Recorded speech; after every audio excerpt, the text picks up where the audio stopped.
Good evening.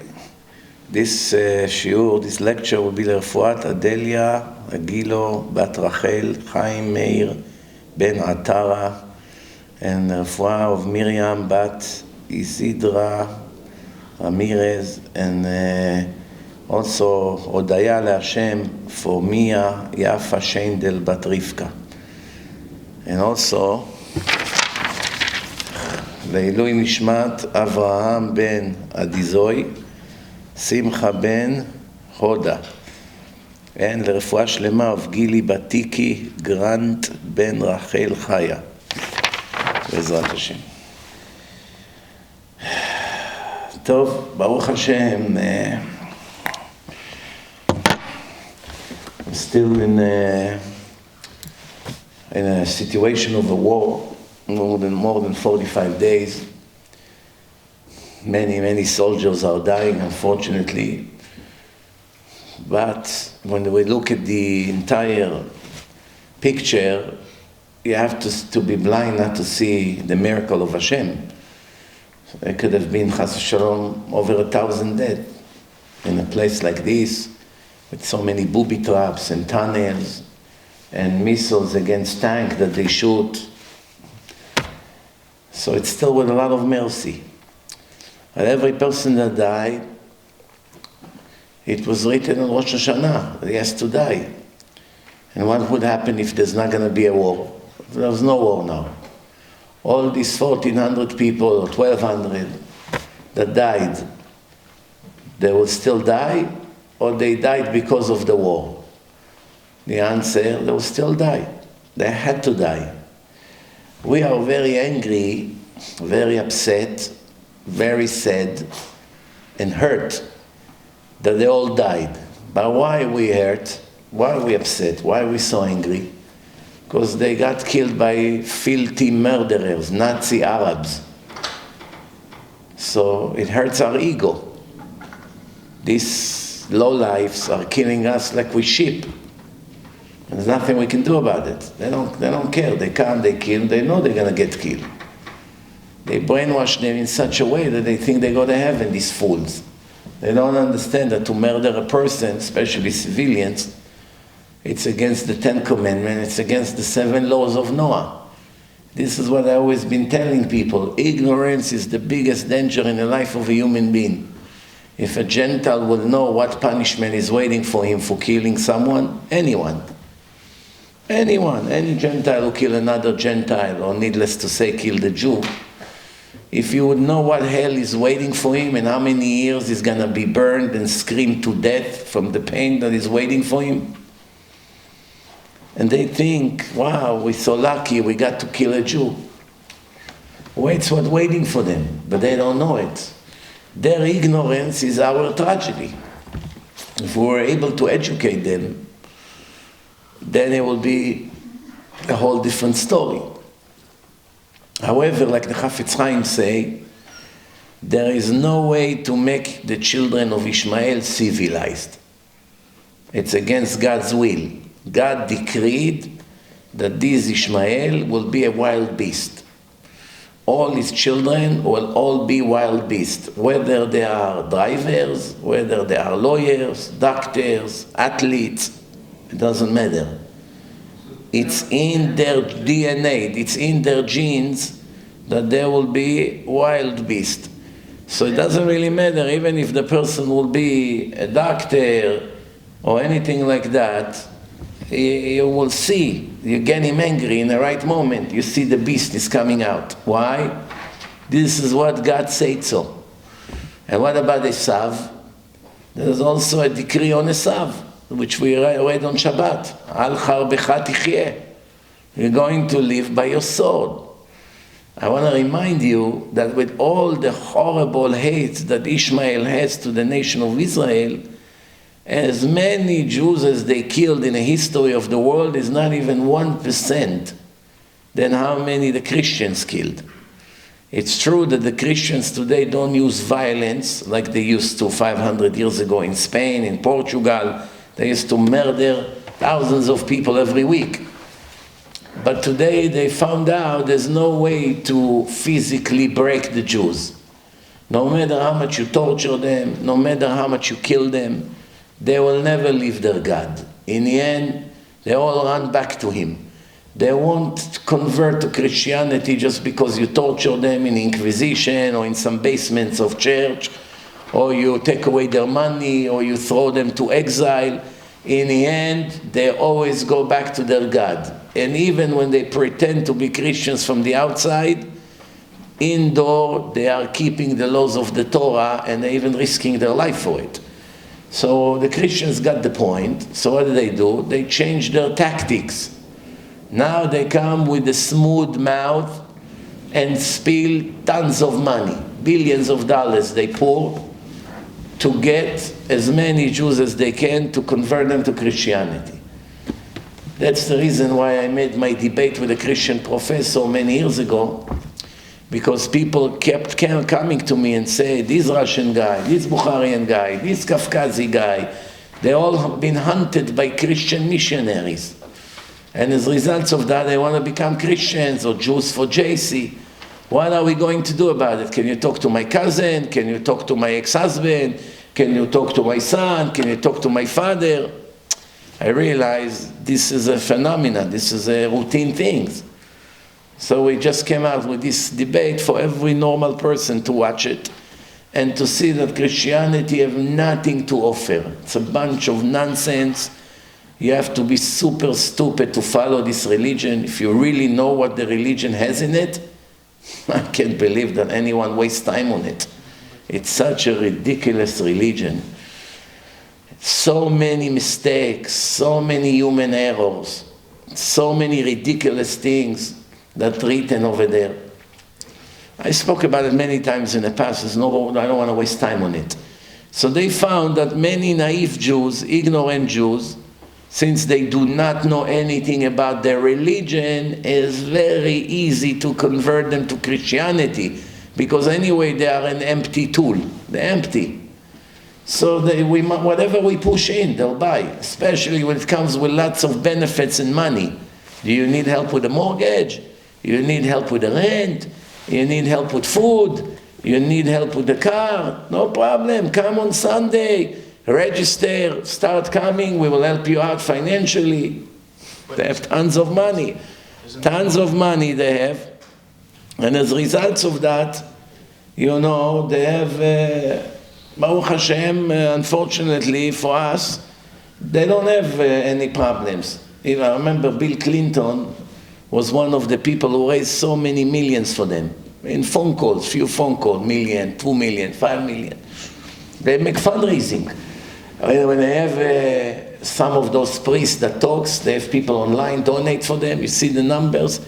In one night, they collect millions of dollars. You know, it's not like us. The end of the night, the envelope has $50. It's different over there. It's millions of dollars in a night. Why? Because the Satan makes sure that all the money in the world will go to fake causes. Even among Judaism, by the way, it's not only between Judaism and other fake religions. It's also among Judaism, it's divided to groups. Some groups raise a lot more money than others, and very, very easy. There's a reason for it. So anyone who raises funds easily, and tons of funds, if you dig well who these people are, you will find out that that's not what Judaism is supposed to be. When you finally have a good, kosher yeshiva, serious Bnei Torah, give their life for the Torah, go, Yerushalayim, Bnei Brak, all over Israel. See the buildings, see the leaks, no money for air condition, sometimes 3-4 days there's no coffee in the kitchen. Everything is old, everything is broken. Why? No money. If it's pouring rain, half of the yeshiva is flooded. Why? Thank God we have a place to learn. Hey, what do you expect? A $30 million building? The fancier the place is, the more money goes there easy, millions, millions, millions. There's no Kedusha over there. Places of Kedusha, it's very hard to get money for it. Very hard. And especially when you have today in the world, as you can see, You have all kinds of speakers, politicians, priests, Muslim speakers, Jewish speakers, all kinds, motivational speakers. The more fake it is, the more followers they have. The more fake, the more followers. A few times in the past, I wanted to know what these motivational speakers have. That they have hundreds of millions of followers. They sell millions of books every month. What do they have? I started to listen to a few minutes of their talks. Basically everything that they speak about is nonsense. Once in a while they speak about something that is true. And a lot of the things they talk about not only doesn't help the person, it's actually damage his soul, even to Gentiles. One of them, Mashal, said, you have to love yourself. Whatever you do, you have to be love and be complete with that. Yeah? If you're a serial killer, you have to love yourself and to be complete with what you do, killing people. If you're a rapist, you have to be complete and love what you do. If you're a big thief, everything you eat is stolen. You have to love yourself. If you rebel against God, you're an atheist infidel. You have to be complete with yourself. You beat up your wife, break her bones every week, and break the bones of your children. You have to love yourself, to be complete with yourself. It's baloney. It's nonsense. I give you another example. Think positive, it will be positive. Another nonsense. You can think positive all you want. If you mechalel Shabbat, you're going to have 5,000 years of Gehenom. It's not going to help you to think positive. You can think as much as you want positive. Hashem loves me, I'm a tzaddik. You're tzaddik, you mechalel Shabbat. Mechalel Shabbat הרי הוא כגוי לכל דבר. It's 100% like a non-Jew. And lose his share to the world to come. His soul is going to be cut permanently from the afterlife. What is it going to help him to think positive? A person is a mass killer, killing people, doing all kinds of horrible things to innocent people. But he feels great about himself. His ego is all the way to the sky. He thinks very good about what he does. He believes in what he does. But what if God doesn't approve? How is it going to help him to think positive? That's baloney. People make up things that they know they will find customers for. Another example. God loves you. God loves everyone. Don't worry about it. There's no such thing. There's nothing bad come from God. He loves every person. We're all equal. He loves all of us. Yes, he loves Amalek. If he loves Amalek, why there is a commandment in the Torah to wipe them out, not to have mercy even on their children? If he loves them so much, my understanding is if you love someone, you want him to live and have a great life. Not that he will be hunted by everyone who sees him and wants to kill him. Right? If you love someone, if God loves someone, he wouldn't write in his book that he hates him. Because God is not a liar. It's written, Et Yakov ahavti ve'et Eisav saneti. I love Jacob and I hate Eisav. It's a clear verse in the Torah. Who is the fool who will dare to modify the divine book and promise the wicked people that God loves them? Meile, he contradicts the Rambam in Hilchot tshuva, no? Chapter 7 there. Okay, contradict the Rambam. But to contradict God, directly a verse in the Tanakh? So you see that a lot of this cheap philosophy that you buy from all these motivational speakers and many modern Jewish speakers on YouTube, you can shove directly into the garbage can. It doesn't even worth the paper that it's been written on. The paper is more valuable than the nonsense they sell. So you got to be very careful. Oh, you want to buy a treasure? I told you where to go. Rabbi Avigdor Miller. Any one of his books is a treasure. Every word, every line, every chapter. Nothing can go wrong there. Once a person is holy and solid and straight, and his hashkafa is built up by decades of learning and kedusha and devotion, there's nothing can go wrong. Then you know from Shamayim they help the holy tzaddik always to aim to the truth. If you're down to earth, if you're humble, you don't consider yourself anything, you don't dress all kinds of show off, you don't have people who hold your hand, take you around in a fancy car, people wait online to kiss your hand, all this nonsense. You are nothing. Like Rav Moshe Feinstein, the biggest rabbi in Halacha in the world, complete down to earth. So humble. Didn't consider himself anything. Many other, Benzion Aba Shaul. If you wouldn't know he's one of the biggest rabbis in the world, you would think he's selling vegetables in Machne Yehuda.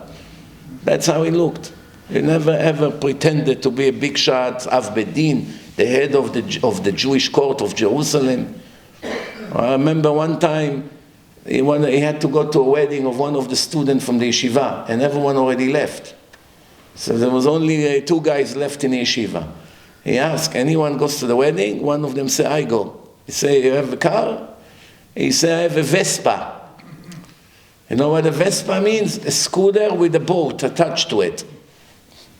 You know, the old days they used to have it, like a motorcycle, and another chair is attached on the side. So when you sit there, everybody sees you, it's open. He didn't know what it is. So he said to him, he drives, you can give me a ride to the wedding? He said, yes. They went down, he said, Rabbi, sit over here. He made him sit. They started to drive in Yerushalayim.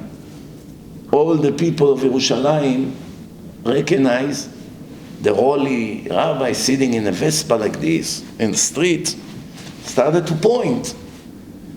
Immediately he realized that something is not right here, because he was so humble. He didn't understand that there's a problem for such an important person to sit in such a ridiculous Vespa. You know? Wow, the minute he realized that people are shocked when they're pointing at him, here is Rav Benzion Aba Shaul, Rav Benzion Aba Shaul, I can't believe it. He heard someone saying, how can it be? Wow, he screamed to the driver, stop! Stop the car! He came out, started to cry in the street. What happened, Rabbi? He said, I just made Chilul Hashem. I didn't know that it's this car, this Vespa, it's Chilul Hashem. I didn't realize it. I just now realized people were, making fun, laughing. But he was so down to earth, he didn't understand. You give him a Mercedes, you give him a Ferrari, you give him a Vespa. For him, it doesn't make a difference. He never cared anyway about materialism. All his life was Torah and holiness and Yirat Shamayim. And Chazal already told us everything in one sentence. כל שירתו קודמת לחוכמתו, חוכמתו מתקיימת. וכל שחוכמתו קודמת לירתו, אין חוכמתו מתקיימת. Translation. In life you have 2 very important things. Wisdom, personal wisdom, and God-fearing level. What is your God-fearing level? From 0 to 100%. Some people, it's 0%. Some people, 5%. Some people, 20%. Some people, 80%. How many people have Yirat Shamayim 100%? Very few in the whole world. 100%? Almost not possible to find. So, when you have, in one hand, you have a lot of wisdom, and on the other hand, you have a lot of Yirat Shamayim. You are a very God-fearing person. If your level of God-fearing is higher than your wisdom will remain blessed by you forever. It will never be erased. If your wisdom is higher than your God-fearing level, meaning you're very much knowledgeable, you're very impressive when you talk, but your behavior is far away from what you preach, meaning you have no fear from committing sins, or for doing Chilul Hashem, or for not being honest with money, or with all kinds of modesty issues. So obviously, because you're not taking the religion fully serious, and you don't have fear from God, and you continue to commit sins on a daily basis, even though you put tens of years of learning and you have so much knowledge, because your knowledge is higher than your fear from God, your knowledge will be all gone eventually. Slowly, slowly, you will see, you forget everything. None of it will remain. Why? The glue that stick your wisdom permanently to your soul is Yirat Shamayim. And that's what's written in the Torah in one verse. Ki ma Hashem Elokecha shoel mi'imach. What is your God asking from you after all? What am I asking from you? What do you mean? You have a whole book, 304,805 letters. You're asking for a lot. But who am I to argue with God? If God says, I'm asking from you only one thing, that's it. Ki ima Hashem Elokecha shoel mi imach. What am I asking from you? Ki im. Ki im means only one thing. What? To fear God. To love Him, to follow His path. That's all. Yirat Shamayim. Yirat Shamayim. Since HaKadosh Baruch Hu created the world, what does He have left in His world? Arba amot shel Yirat Shamayim. A person stands in a place, the place that he's considered staying there is around him Arba amot. Arba amot is about 6 feet, roughly, in radius. You know? Same thing if you do Birkat Hamazon. Let's say you sit in one place. You went to the bathroom in a shul, someone sat in your seat. You're supposed to do Birkat Hamazon where you were sitting. But now, as an older person, or as a rabbi, as Tamid Chacham, you're embarrassed to tell him, I have to bench here, I have to say Birkat Hamazon. You can sit next to him. As long as he's Arba Amot around, it's considered the same place. Same thing in synagogue. You have your place. A guest came for Shabbat. You came a little bit late to the davening. He didn't know that this place is taken. He sat in your place. But it's very important for you to pray in the same place because you already built a channel from that place all the way to the upper world. Person has to pray in one dedicated place. But since someone there, you don't want to embarrass him now, getting him up and this and that. If you sit around it, Arba Amot around, it's considered like in your place. What happens if all the other seats are taken, you have to go to the other side? Okay, no, one time, it's not the end of the world. Better than to embarrass a person.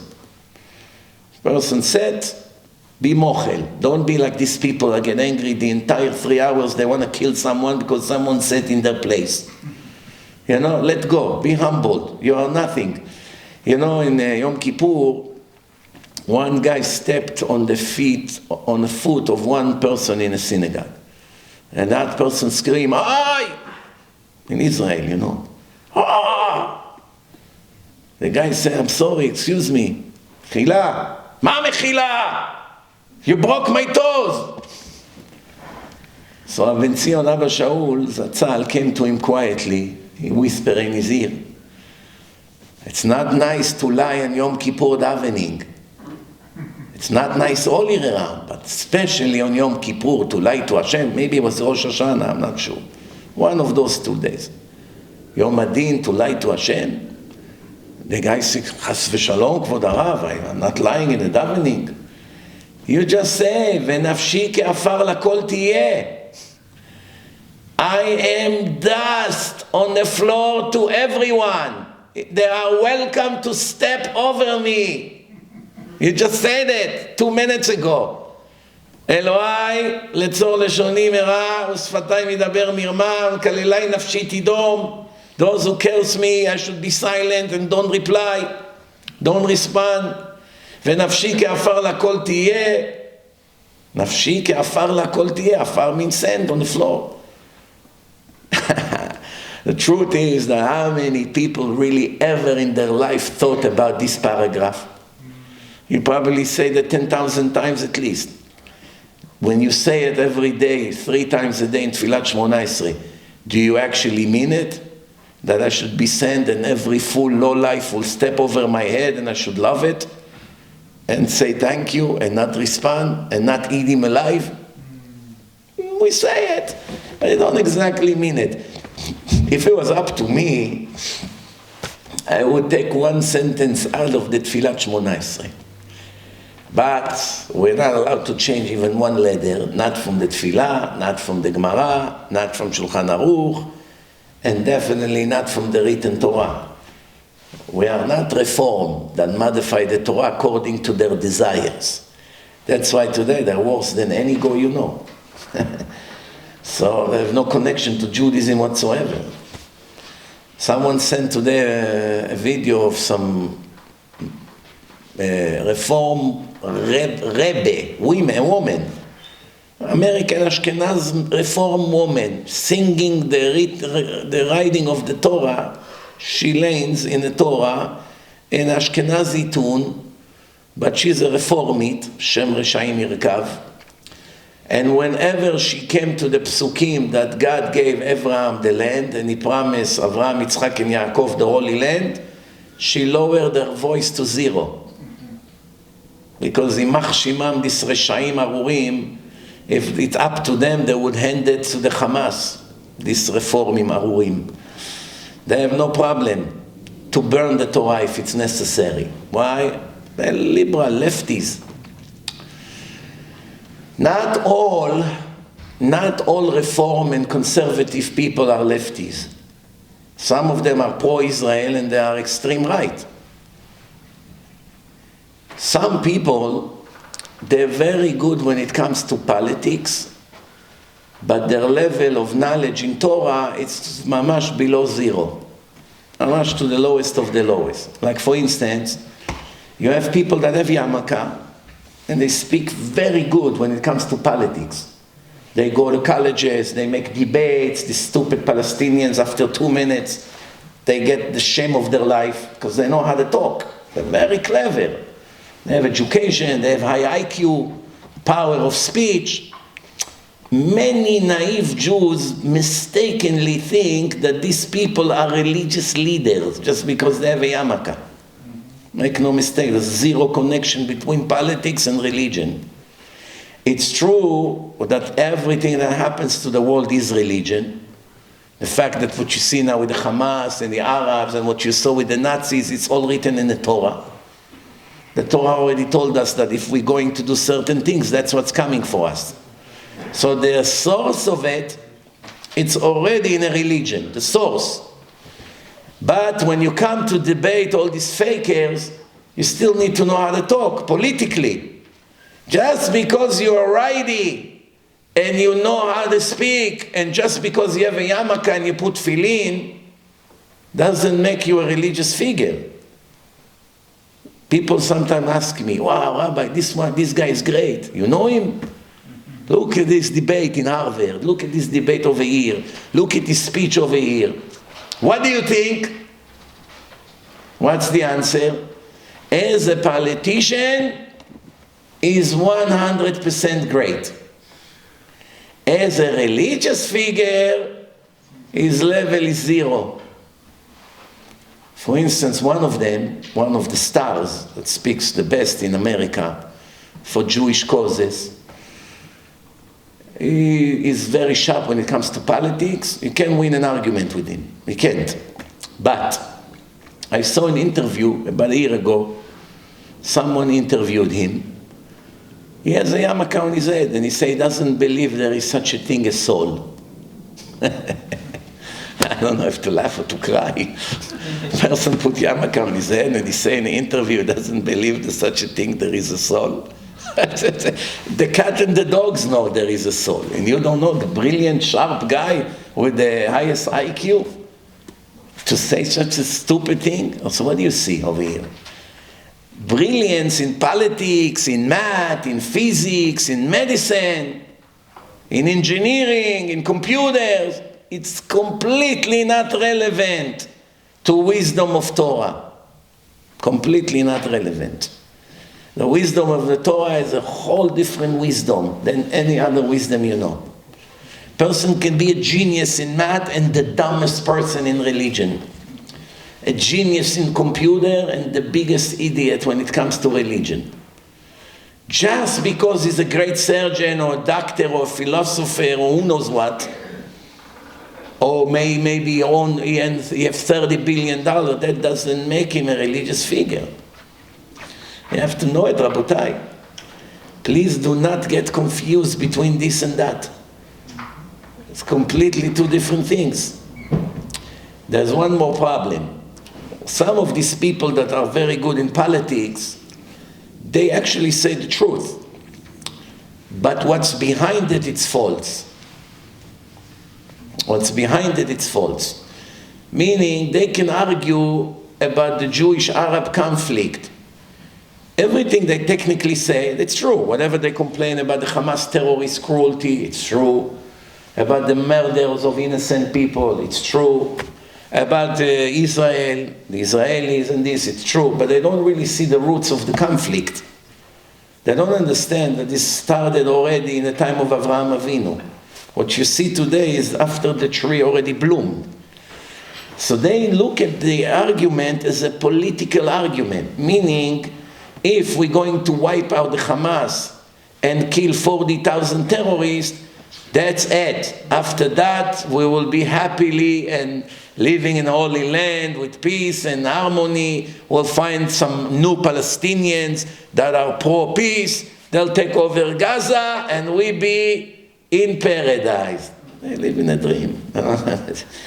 The Arabs are only the stick in the hand of Hashem. That's why you have 2 billion Arabs. You're going to get rid of 40,000 Nazi murderers. The same time you got rid of them, 400,000 were born. How dumb you can be. And you know what? Even if the Arabs will decide to go on a strike 1 year, no bird. No bird.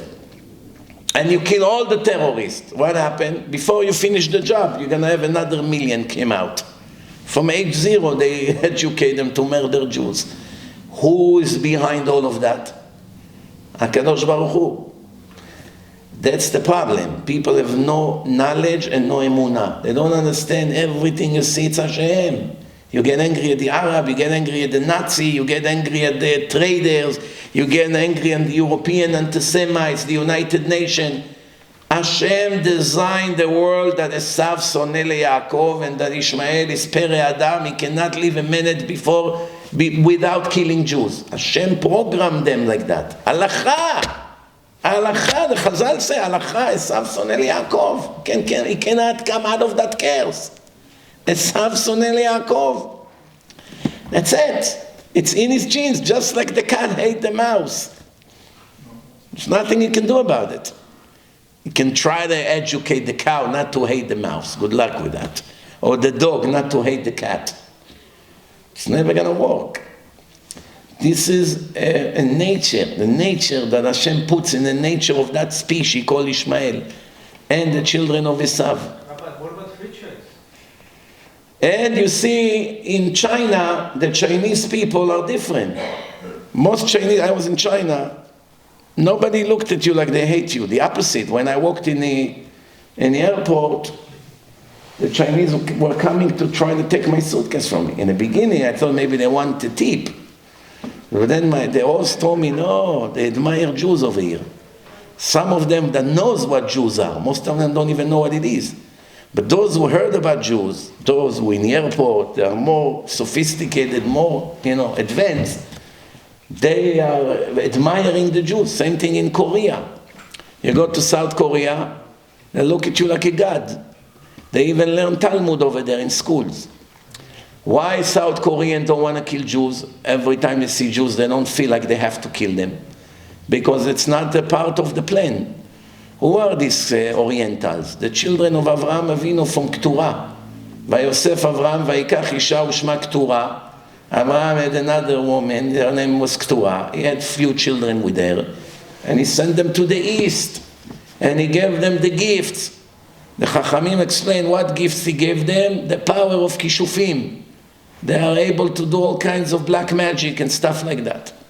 And they went to the east. They don't have any problem with us. Ishmael and Eisav.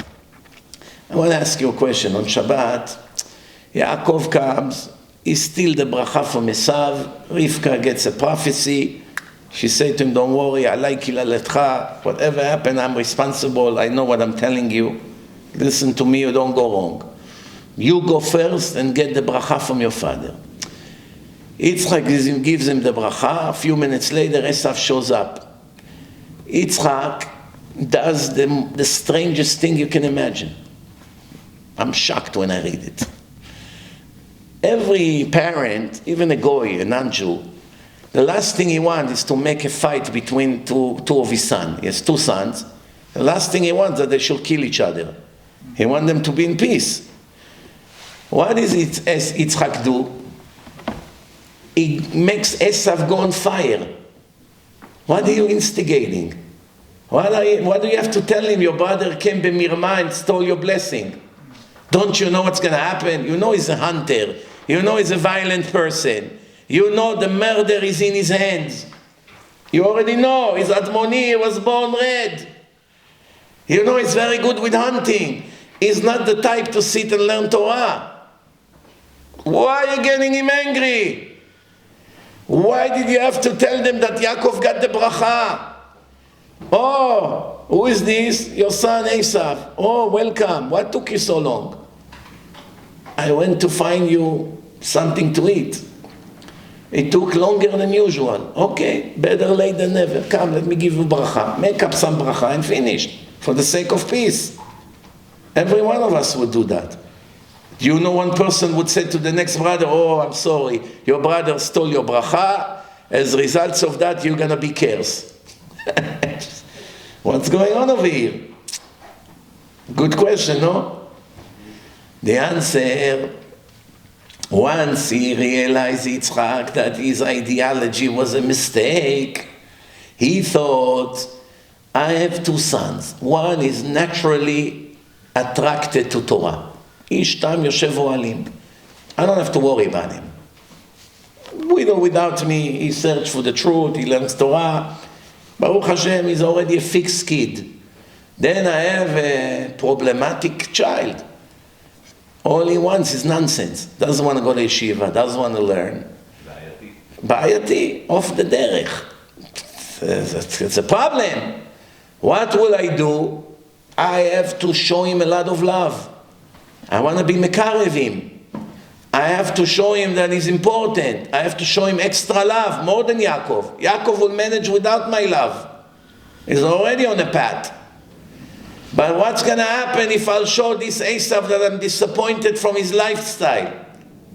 I would lose him completely. He would run away and I'll never see him ever again. Like this, giving him all this love, keeping him on the path, at least partially. You know, I'll give you an example, you'll understand. There was one mashgiach in yeshiva, and there was one student, he asked him, where were you yesterday? You were not in Seder Sheni in yeshiva. Seder Sheni is in the afternoon. He said to him, I went to Kupat Cholim. I went to the hospital in Israel. And the time he is gone was 5 p.m. The Kupat Cholim closed at 3. So the students were laughing. What a naive Rebbe. Well, he doesn't know that the Kupat Cholim closed at 3. He left at 5. Where did he go? He went to watch sport, to sleep, to do something not positive. So once everybody left, one of the students came to the Rebbe and said to him, Rabbi, you know, you're a very smart man. And I'm sure you've been by Kupat Cholim many times. And every Kupat Cholim, you know, they close at 3. And he left at 5 yesterday. You ask him, where were you? He say to you, in Kupat Cholim. You know that he was not in Kupat Cholim. So the rabbi said, of course I know. So he says, so why didn't you say anything? You let him fool you like that. He said, I'd rather let him fool me every day. That shows that he still cares about my opinion. At least he's still here.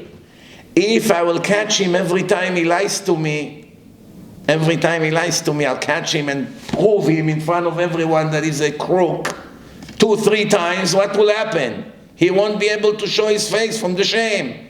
The next thing is going to be in some gang on the street. No Shabbat, no tefillin, no kosher food, and become a drug addict. And then you find out that he died age 22. So what do? I let him fool me from time to time.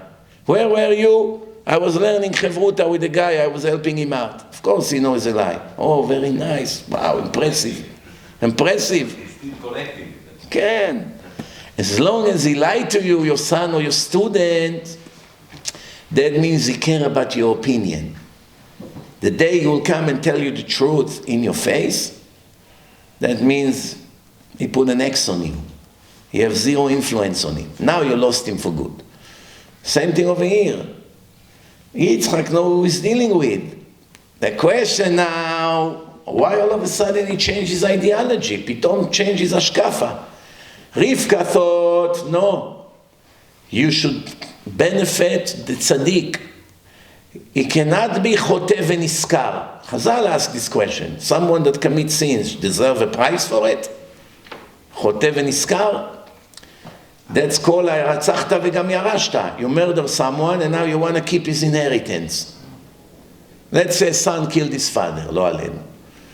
You want to give him the inheritance now? He deserves, the Beit Din should give him the inheritance? Should put him to execution. What? No. Give him prize. Well, he killed his father.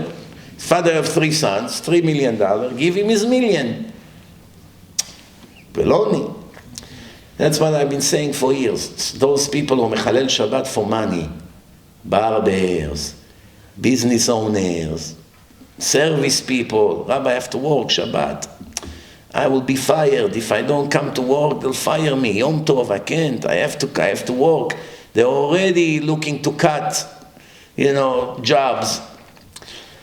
People that go against God's will, against His restriction, against His warnings, and think that as results of going against Hashem that told me not to do it, I will do it in your face, and you will pay me a reward for it. They live in some kind of imaginary world, in a la-la land. Do you really think that you can go and rebel against God, do the opposite of what the Torah say, and as results of that to see blessing in the money you made on Shabbat? In the first seminar I went to, close to 30 years ago, there was a guy, Shimon Naaman. I'll never forget him. I still look at him now like he's in front of my face. He was an Israeli secular guy working in a moving company.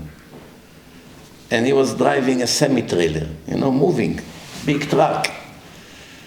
He came to America, like all Israelis in those days, came to work in moving companies. And he worked on Shabbat, 7 days a week. Now, one time he needed a bathroom, so he stopped in one of those gas stations, service center, went to the bathroom. Now remember, he didn't have Social Security. Back then it was easy to get a job, even if you're not legal. Not like today, everybody must get Social Security. Back then, people pay you under the table. Yalla, cash business. Get paid cash, no problem. So what happened? He cannot open a bank account because he doesn't have a Social Security. So where does he keep all the money? On a belt. He has a belt attached to his stomach, under the shirt. That's where all the cash he made is on him all the time, everywhere he goes. He went to the bathroom by the gas station. When he got back into the truck, he got on a New Jersey Turnpike. A minute, that's all. A minute, he was out of the bathroom. A minute, he was starting to drive, he came out of the gas station. The belt is gone. There was $7,000 inside the belt. About a year of work, he said, in a seminar he spoke, this Shimon Naaman. He said, I went to calculate all the money I made in all the Shabbatot I worked since I arrived from Israel. Add it with the calculator. This, tack. How much? $7,000. Now think about it. I don't know how many Shabbatot it was, 20, 30, whatever it was. You know what a hard work is moving company? You have to pick up a refrigerator. You have to pick up pianos. You have to send it with rope from the windows. You have to go, 4 guys holding a huge refrigerator. Wow, breaks the knees, the back, the head. Such a terrible job. He used to work for about $100 and $150 a day. That was the job back then. Calculate all the Shabbatot he works with the tips and everything. Everything went down the drain. Baruch Hashem, chazar b'tshuva, became tzaddik, was coming here to the shul in Queens every Shabbat. He learned the hard way. Why should we learn the hard way? We should learn the easy way. No one ever lost from following Hashem. Even right now, you see that you're losing. You could have cheated the customer and make $1,000. You just lost $1,000 for not lying. Why are you telling me I don't lose? If I would lie, I would have an extra $1,000 right now in my pocket. I did not lie, I have $1,000 less. And I did not lie all week, so I lost $3,000 from customer who walked out. So why, Rabbi, you are telling me fairy tales? If I lie, I make more. If I don't lie, I make less. True or false? For the time being, it's true. All lies takes time to be revealed. סוף האמת להתגלות, Chazal say. Not right away. סוף. It can take a long time, 20 years sometimes. But the truth will come out. Must come out. This is the way Hashem decided. The truth will be buried for X amount of time. When Hashem will decide to reveal the truth to the world, the truth must come out. Emet me'eretz titzmach. The truth grow like a plant. It takes sometimes a year until it grows. Remember the story I told you about the orange tree in Israel? You heard it or no? 6 years, now one orange was growing. The tree is huge already. No oranges. The lemon tree after 3 months was full of lemons. 6 years, nothing. Nothing. My assistant told me, tell the tree if he doesn't grow fruits, you chop him off. Yeah, הרג, סייף. סקילה, שרפה, הרג וחנק. I say, you know, what do I have to lose? He said, it's working. I started to tell the tree, listen, I'm very sorry. If you're not going to start growing oranges, I'm going to have to remove you. You take too much room here. You're a tzakar. You're not 6 years now, one orange. You have 3 more months. Next time I come back to Israel, if I see there's no oranges, התגדל והתקדש מרבה. I come after 3 months, I get the shock of my life. From far, I see the tree has all purple flowers. You know, for the first time I understood what does it mean orange blossom. I knew there's rose water. From roses they make this very good, you know, liquid that the women put in their cake, rose water. The Persian, in Farsi they call it golab. Golab. And then there is orange blossom, even better, great smell. It's all these flowers. The tree is full of green oranges. Full! Cannot believe how many oranges. Now the oranges became orange, and they were green. Now they became big and orange over Eretz Yisrael. What do you see? You tell the tree, listen, you didn't learn the easy way, we're going to make you learn the hard way. Who said that threat and fear doesn't work? There's nothing that works better than fear in the Torah.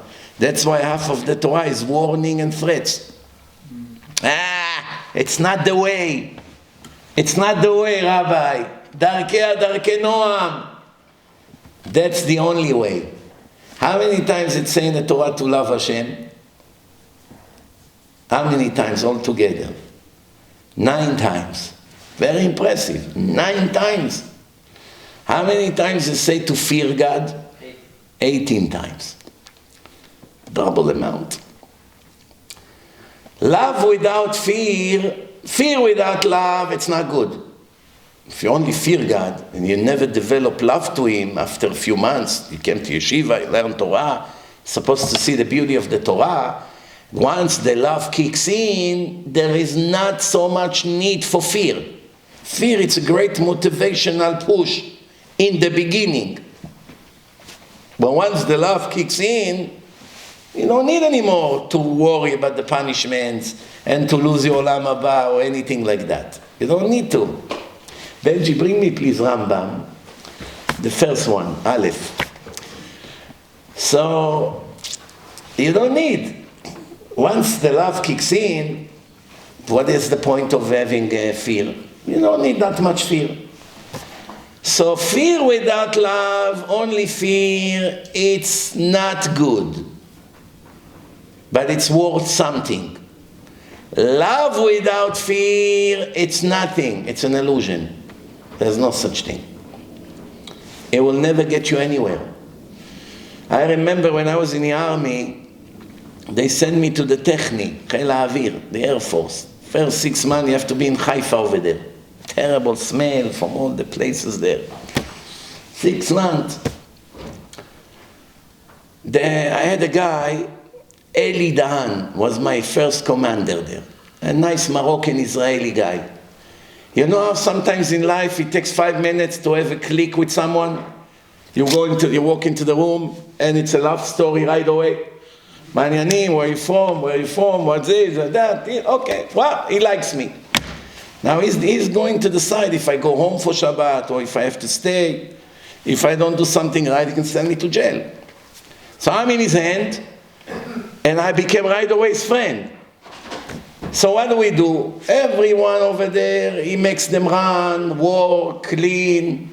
And what do? I sit with him in a room and play sheshbesh all day. Listening to music, he sent me home from Thursday, come back Sunday afternoon, don't worry. Now, as gratitude, when I come back from home, I bring him food, I bring him all kinds of things, my mother made cakes, mamash like a love story. But we became mamash like friends. That's it, it's friends for life. Forget about the army, without, mamash good friends. But remember, he's my boss. One time, he needed me to do something which I didn't really like to do. One order he gave me. That's it, one order. After weeks. And I did it terrible. And he said to me, Mizrahi, ichzavta oti. You let me down. You disappointed me. Why didn't I do it in the best, great, possible way? I had a lot of love to him. I loved him like a brother.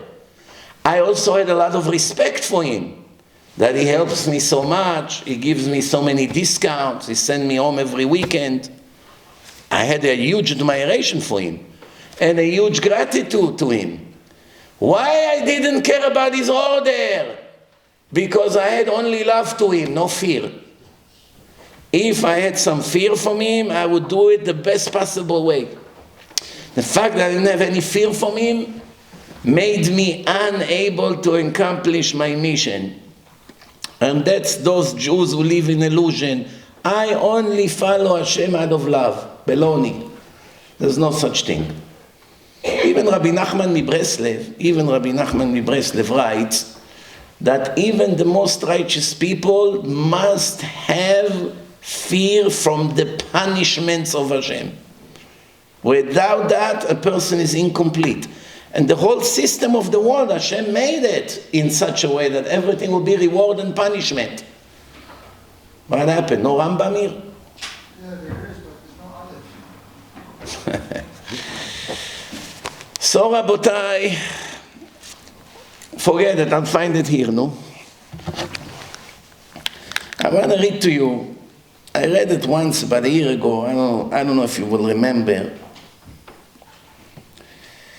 I'll read it to you and you tell me what you think.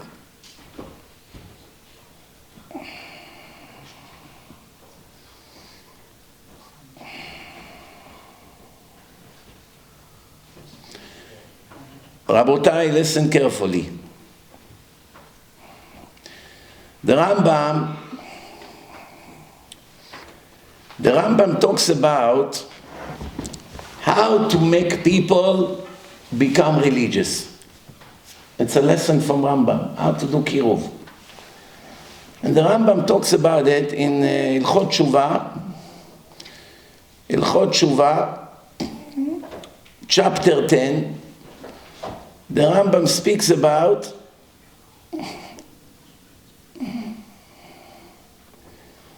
I hope to find it here on that. Okay, here. I want to read to you. It's okay, no need. I managed.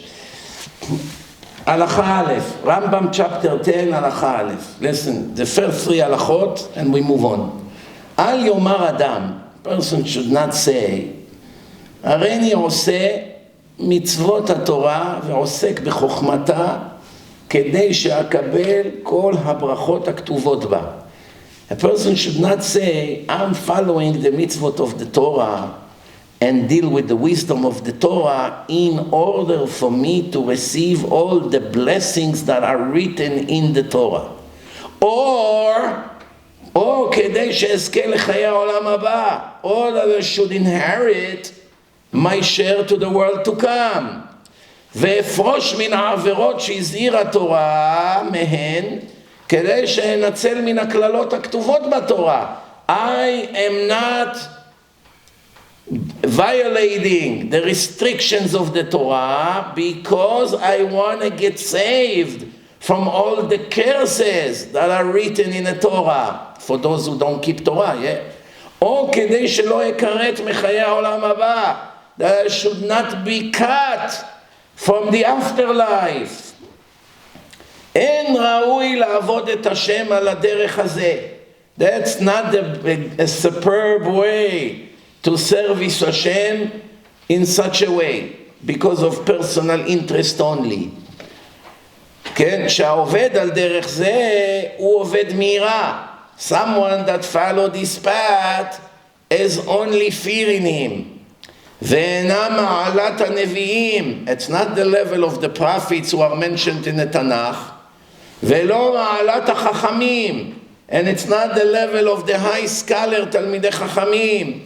ואין עובדים השם על דרך זה. You don't follow and service Hashem in this way. אלא, who does? עמי הארץ, ignorant people, נשים והקטנים, שמחנכים אותם לעבוד מהירה עד שתרבה דעתן ויעבדו מאהבה. The last sentence is critical. Pay attention. Who follow Hashem out of fear? The fear has to be dominant, afraid of punishment, punishment, punishment, be careful, be careful. Who? Women that don't learn Torah. They have no way to fall in love with Hashem because they don't learn the beauty of the Torah. They don't learn Gemara. Children, they still don't understand Gemara. And Amei Haaretz, adults that do not know Torah. They're not Talmidei Chachamim, Amei Haaretz. In case you didn't know, from every 1,000 men in a Jewish world, we have one Talmid Chacham. One. The Tosfot 900 years ago almost say, 1,000 go to Bet HaMidrash, one become Talmid Chacham. I'm much more lenient than the Tosafot. I don't even talk about people who goes to Bet HaMidrash. Now, general men, religious men I'm talking. You have 1,000 religious men. How many of them you can define him as a Talmid Chacham according to Judaism? 1 out of 1,000 if we're lucky. 1 out of 1,000. You know what Talmid Chacham means? He knows every subject in the Torah. Everything you ask, Shulchan Aruch, Rambam, Gemara, Yerushalmi, Akol, Bavli, Akol he knows. Zohar, Kabbalah, all Sifrei HaMusar, everything. In every sugya is munach. You ask him about Hilchot Nida, boom, everything. Hilchot Ribit, everything, right away.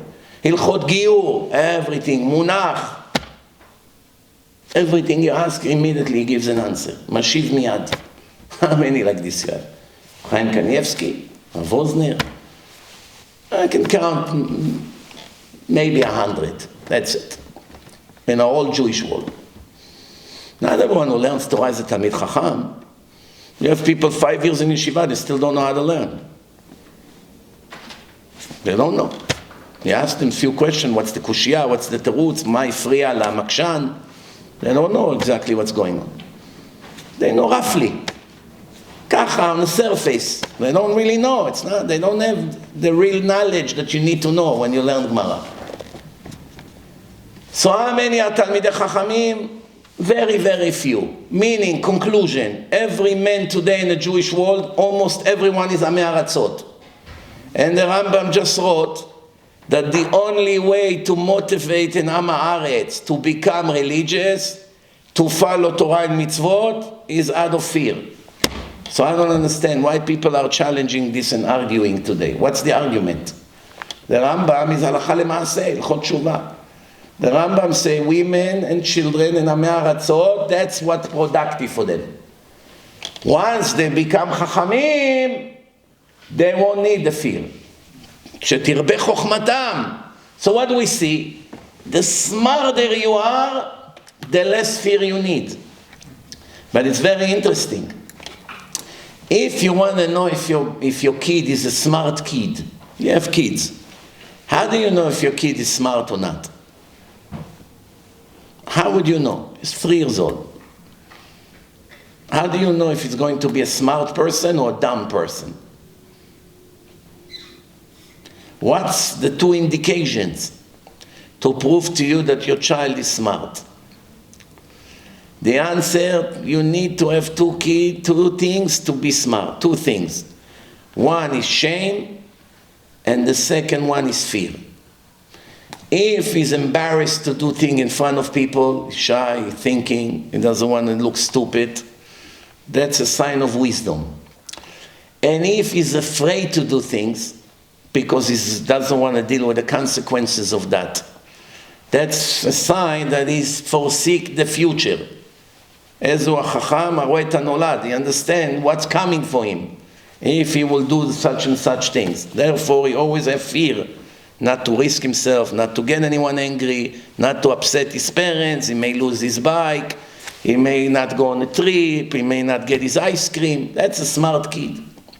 Later on, he will be afraid of much more important things than a bike or an ice cream. But that already shows that his brain functioned correctly. How do we see it? From Adam HaRishon, Adam and Chava.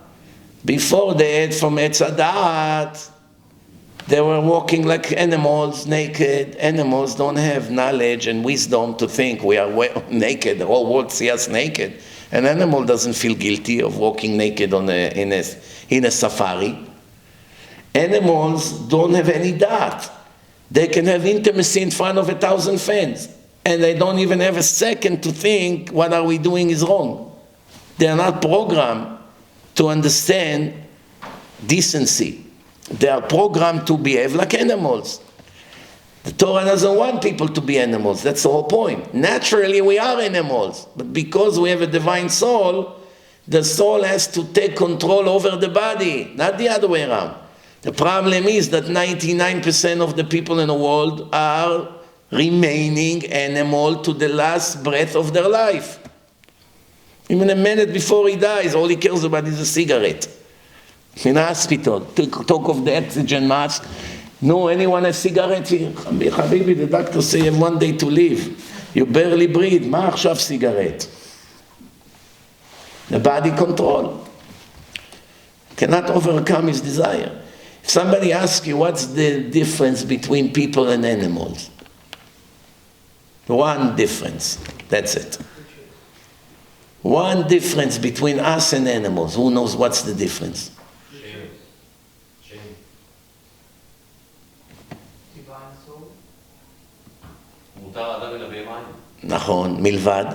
הנשמה הטהורה. No, how is it helping me? It says in Chazal, מותר האדם מן הבהמה, meaning the person has no advantages on the animal besides the divine soul. מלבד הנשמה התורה, שהיא עתידה ליתן דין וחשבון. That soul will be judged by Hashem when we die. What kind of advantage is this? That's a punishment. Better to be a monkey without a judgment, without hell, without fear, than to be a person with all these decrees. The man has fear, fear and the... No. The human can choose to go against that nature. The Behemoth doesn't have. So what? How does it help me? If I was a monkey, I would have a wonderful life. Yeah, you don't have to worry about raising children. They automatically already come to the world ready. 2 minutes later, they jump on their own trees. They find their own food. They swim. They have easy life. You don't have to spend millions of dollars to raise kids. They don't have to be 2.5 hours going to work in traffic every day. What advantage we have? All the things you say, it's correct, but how is it an advantage? You're not explaining to me. I have a divine soul. How does it help me? I'm going to be judged. Do I want to be judged? I would rather not to be judged. How does it help me? Give me one reason why it's better. You know, it reminds me when I was in Israel, in one of my trips, I spoke in a university in Kiryat Ono. The Merkaz Akademai Kiryat Ono. There was Motzei Shabbat. The lecture started around 10:30.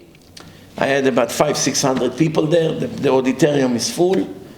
I sit on a stage, and they sit lower. It's full.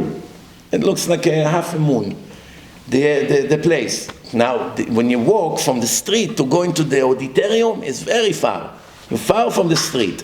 You have to walk through the path until you enter the auditorium. I ask the audience, who can tell me why it's better to be a human being and not a cat? For 10 minutes, 15 minutes, everyone is arguing. We have a soul, so what? Cat doesn't have a soul, it has a wonderful life. Look how fat they are. They eat Chinese, Bukharian, Persian, gefilte fish. They have great kitchen. They're not suffering eating from the garbage. So the cat in the neighborhood, mashallah, they have already the size of a watermelon on their stomach. What? They have wonderful life. They live anywhere they want. They have plenty of food. They have nobody hunt them. They have wonderful life there. Or the squirrels. You see the squirrels? How they enjoy on the trees of Muncie. Nobody knows.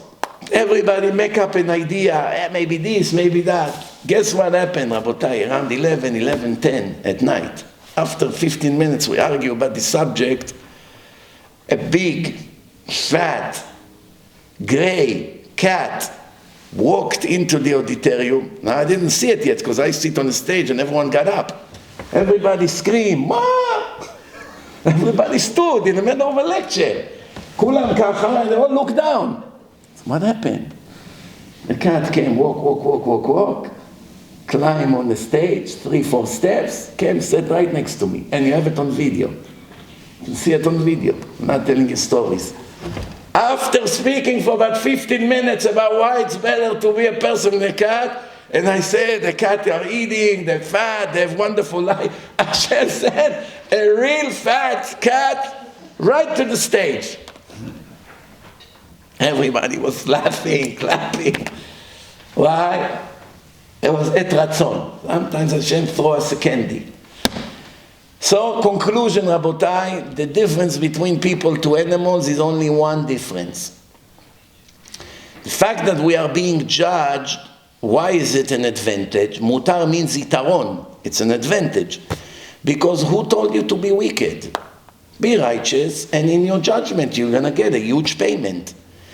The judgment in a court here in America or in Israel, you can only lose if someone sue you to a trial. You can only lose or stay the same. You cannot benefit. If you're lucky, they find you not guilty, go back home.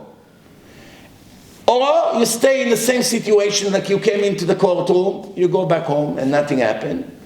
Or they send you to 20 years in prison or death penalty. But to pay you in a trial after you've been sued, it's not going to happen. You're lucky we're sending you home. By the trial of Hashem, who told you to be wicked? Be righteous, that in the trial I will write for you the highest level in heaven for eternity. I told you to be wicked? No, I told you to be righteous. You listen to me, follow the Torah, you be righteous, you're going to get a huge reward in your trial. So the trial is not a negative thing. Your actions are negative. That's why it's not a disadvantage to be judged. Judgment is not a negative word. It's negative if you're wicked. But if you're righteous, it's a wonderful thing. I want to be judged. If I know I'm 100%, I'm waiting for that day that Hashem will tell me here, now it's time to pay you for what you've done good. Especially if you do tshuva, because everyone commits some sins. No one is perfect. If you constantly do tshuva, daily, weekly, Yom Kippur, Aseret Yom Tshuva, Elul, you know. So, very good. And plus we get a lot of suffering, which helps to clean all the avirot. So the main difference between people and animals, that animals also choose. Not just people choose. You can take a cat, give him a yellow cheese and white cheese. Today he's in the mood for this one, tomorrow he will eat from this one. You give him two female, black and brown, or white. He looks at them, he likes this one. His friend likes the other one. They have taste. They have different attraction to different things, food, females, yeah, just like people. So what is the difference after all? The difference is that the people are the only species in nature that can do what they prefer to do the opposite.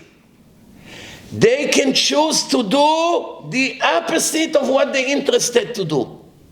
You want to go and eat now, but it's not, you're not sure if the meat is kosher. You didn't eat for all day. It's already 8 p.m. From morning you didn't eat. French fries, salad, and a great steak. Someone say, I don't know about this shchita, this kashrut. It's very questionable.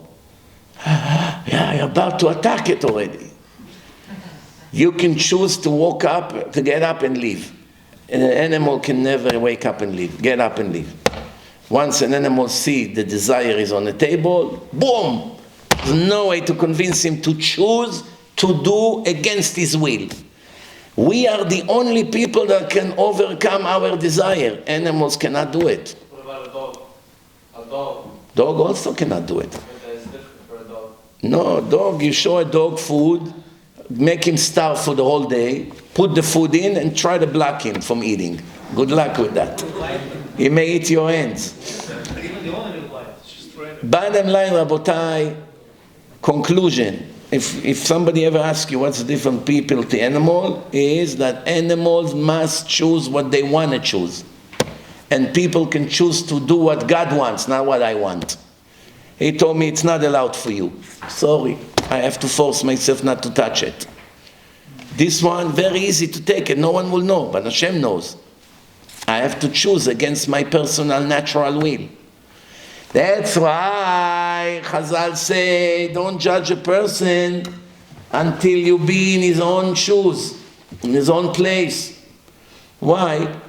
I see in front of my eyes that he's a thief. Why can't I judge him? Of course you judge him. Next time when you need to bring him to your house, make sure the cameras are on. And you don't lend him access to where the safe is. You must be judgmental. The Torah didn't say to be stupid. When you know someone is a thief and he just came to your house, a family member, or is a drug addict, you have to watch him. 7 different people watch him all the time. Where he goes, what room he wants to enter. Why? It's not fair. Why is so judgmental? The Torah didn't say to be stupid. He already has a record. So what does it mean, don't judge him until you be in his place? Meaning, what he does look ridiculous in your eyes. Look at him, goes to the room and steal money from the pens. What a low life. I will die and not do such thing. Yeah, you don't have desire to steal, but you have other desire. What about your desires? If you ask the thief to do what you do, he will also laugh. Ma pitom, who would do such thing? So he's weak with stealing, you are weak with women. You are weak with women, he's weak with sleeping all day. Lazy bum, doesn't want to wake up. 11 o'clock, Moshe, get up. Sof Zman Kriyat Shema of tomorrow already came. There's nobody to talk to. Try to get him out of bed. Spill water in his face, a bucket with water. It's raining.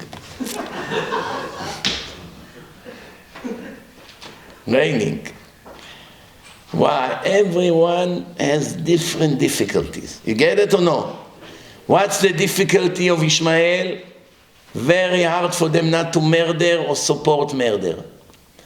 What's the difficulty of Eisav? Same thing. Al charbecha tichyeh. Al charbecha tichyeh. Let's read some of the things we saw on Shabbat and we maybe didn't pay attention. In the last parasha, a week ago, Parashat Chaye Sara, the parasha finished with the verse, Vayishkenu mechavila ad shur. Who are we talking about? The Arabs, the children of Ishmael. Why we call the children of Ishmael Arabs? I want to ask you a question. You know, when Ishmael was 13, Abraham circumcised him. When the three guests came to Avraham Avinu, Kechom Hayom, it was on the third day, Abraham was 100 years old. The third day after he was circumcised, how old was Ishmael? 13. Abraham just circumcised him also 3 days ago. So Abraham have three Arabs. Three Arabs came to his house, look like Arabs. And Abraham ran to slaughter 3 cows for them. Make them tongue with mustard. Delicious food. Gave them butter first. Make matzot for them. It was Pesach.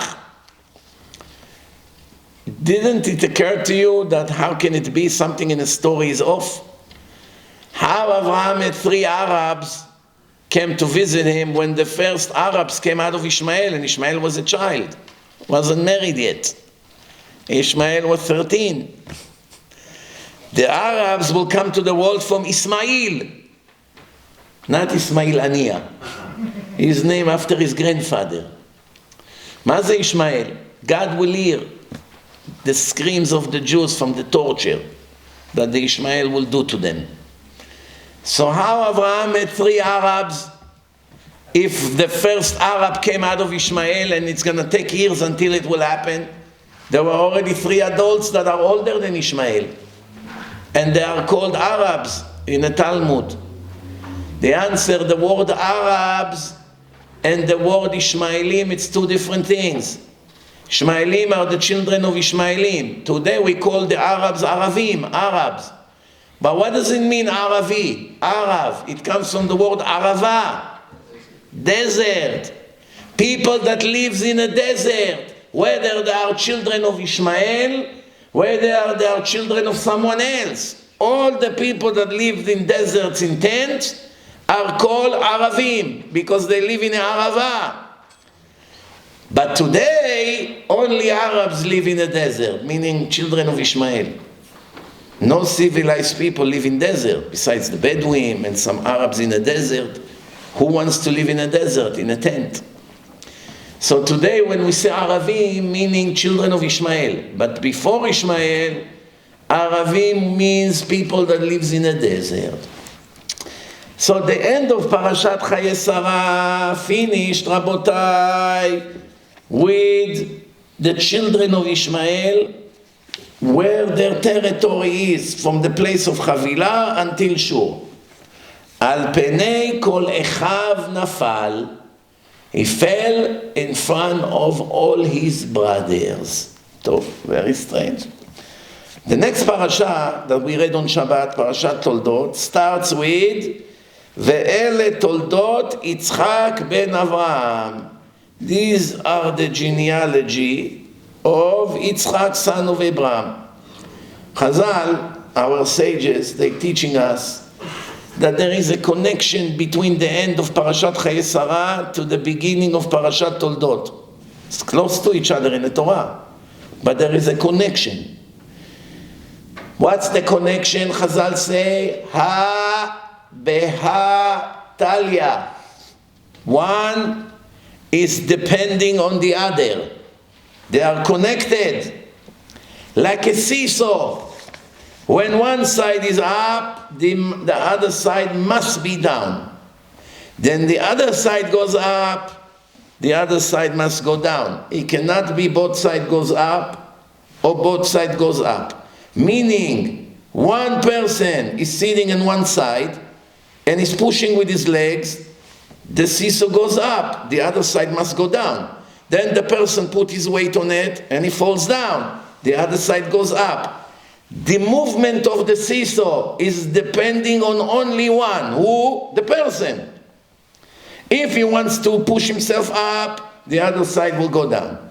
If he wants to make himself fall down, the other side goes up. That's the relationship between the children of Ishmael to the children of Israel. If the Jews push themselves up, Shabbat, Torah, modesty, loving of God, charity, lots of good midot, wonderful things, automatically they go up and automatically Ishmael goes down. He loses all his power. B'diuk. One is built with the destruction of the other. When the Jews are great, the Arabs are collapsing. They have no effect. When the Jews fail, the Arabs automatically get strong power to hurt them. So whenever you see massive attacks like that, instead of hoping the Israeli army will save us, and Biden will save us, and the United Nations, and the Mossad, and the police, and the rest of the nonsense, you have to think, how do we go back up? The Arabs are not a factor here. It's all about us. If we go up, they automatically lose all their strength. If we fall down, automatically they arrive. And how Hashem made them always move to where Jews are? If we move now to the end of the world, they show up after a month. Up, a Muslim community is starting. You build a shul, few moving Jewish family moves, few months later, Muslims arrive. What's going on? Don't you see? It cannot be coincidence. Every place on the planet, when Jews went and established a Jewish community, shortly after the Arabs arrive. Why? Halal meat. They want to eat meat. The Arabs love meat. The Arab kitchen, almost all food is with meat. So therefore, they have to eat halal.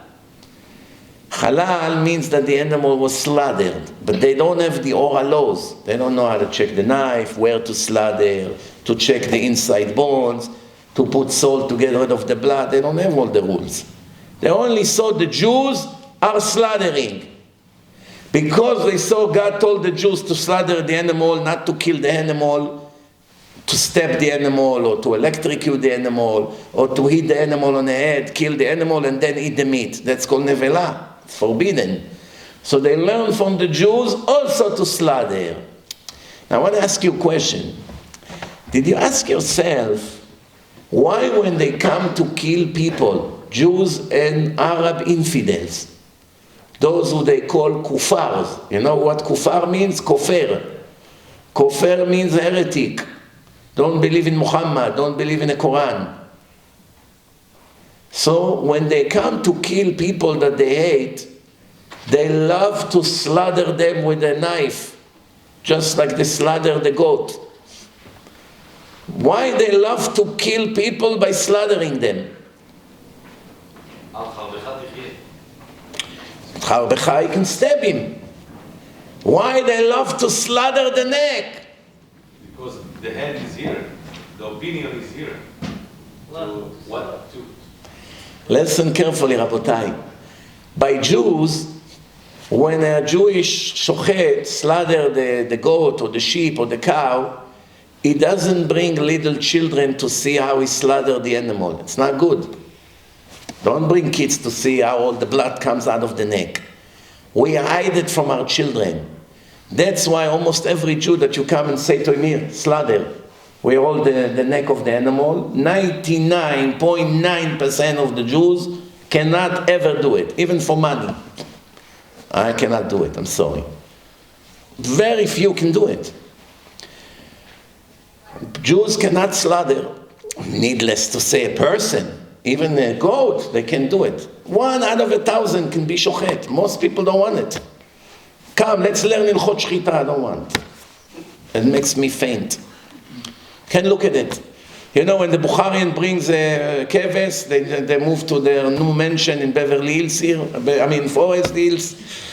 So now, the rabbi comes with a big knife. They don't bring all the little kids. Yalla bo Moshe, Kadima, Yitzchak, Yakov, come see how we chop the head of the goat. No, put the kids away. Why? You don't want the kids to see it. By them it's the opposite. They bring the kids to hold the legs. From a very young age, they see how the father and the uncle and everyone slaughtered, and they have desire for murder. That's what they do. That's why they love to murder so much. You have to see the recording that one of them called his father. It's on the WhatsApp. Papa! Like he won the lottery. Believe me, if a person win the lottery, he wouldn't be so happy. $100 million cash. He wouldn't scream like this from excitement. I kill with my own hands 10 Jews. Wow! Allahu Akbar, thank God. You don't know how lucky I am. I kill, trust me, I killed them. He couldn't stop screaming from happiness. You see, Pere Adam, wild beast. And if you think there are innocent civilians there, stop being naive. Enough of this shtuyot. They all clap, they give candy, they dance after the massacre. They're all happy. You found one of them is crying for the Jews. Come on. They're happy because this is the way they raised them. That's the way they raised them from a very young age. They don't know any other. You know, if you take now 1,000 Jews and tell them to take one Arab kid and put them in the oven and turn it on 500 degrees, do you believe that one of the 1,000 Jews will be able to do such thing? I will give you any amount of money if you find one that agreed to do such thing. An Arab kid from Gaza. Take him, he's 1-year-old, put him in the oven and turn the oven on. You won't find one Jew that is able to do such thing. Do you know what they did to the Jewish kids when they came? They took them and put them in the oven in front of their parents while they were burning inside. They were doing what they did to the mother and then shot them in the head. And not once or twice, in every house like this. In one house, they skipped. They came, skipped. Another gang came, skipped. When the family was hiding in a mamad. Why they skipped that house? The father of the house was smart. He heard the gunshots all around, pa, pa, pa, pa, non-stop. He messed up the living room. Turned the couch, made the table fall down, the lamp fell down. It looks like a big mess. Dirt spilled the sand from the plant on the rug, big pile of sand. So that looks like this house was already vandalized. So when they came in with the guns to look for Jews to kill, they saw the place is such a mess, and sand and everything, they already figured that other people came and killed everyone here. That saved them few times. Few times there are people coming into the house, speaking in Arabic, looking around. No, someone was already here. Let's move on to the next house. That's how they got saved. Even that, Hashem gives a person idea. It saves his entire family from slaughtering and rape. So, Rabotai, that's what Chazal telling us. This was written 2,000 years ago. I want to remind you, when it was written in the Gemara, the Arabs had zero power. There was no Kuwait, no Abu Dhabi, no Saudi Arabia of today, trillions of dollars from oil barrels. All the power of the Arabs in the world came thanks to the European and the Americans and the Russians. Without civilized society, they wouldn't even know how to take the oil out of their land. The Americans from Texas, from all these big companies, all these big gas station companies that you see, Exxon, and all these big companies worth billions of dollars, they have people in the Arab countries who take the oil out of the ground. The Arabs cannot do it on their own. They don't know how to take it. The Americans, Europeans, and other countries made refineries over there. They get the oil out, they clean it, they turn it into gasoline, all these things. They wouldn't be able to do it. Without the help of the children of Eisav, the Ishmael would not be able to get so much wealth. And because of all the oil that they got, which they got the blessing, because of this oil, the whole world is anti-Semite. What's the connection? Everyone is afraid of them. Nobody wants to ruin their relationship with them because they need their oil. They don't want a barrel of oil to cost $500. You're going to drive from here to Main Street, you're going to have to pay $50. People are afraid. The whole world is afraid. It will affect the economy, textile, everything you make today, you need oil. All the machines, you need oil. Cars needs oil. Airplanes, airlines, everything you need oil. Hashem made that the oil will be their power for them to be able to torture everyone in the world, not just Jews. It's the curse of the world. All the suffering comes from that. If the oil would end and they invent some box you put in your car, it drives a year. That's it. One person made cars that drives with water. What happened to him? They killed him. Will put them out of business. Do you understand what it means, cars that drives on water? Water is free. That's it.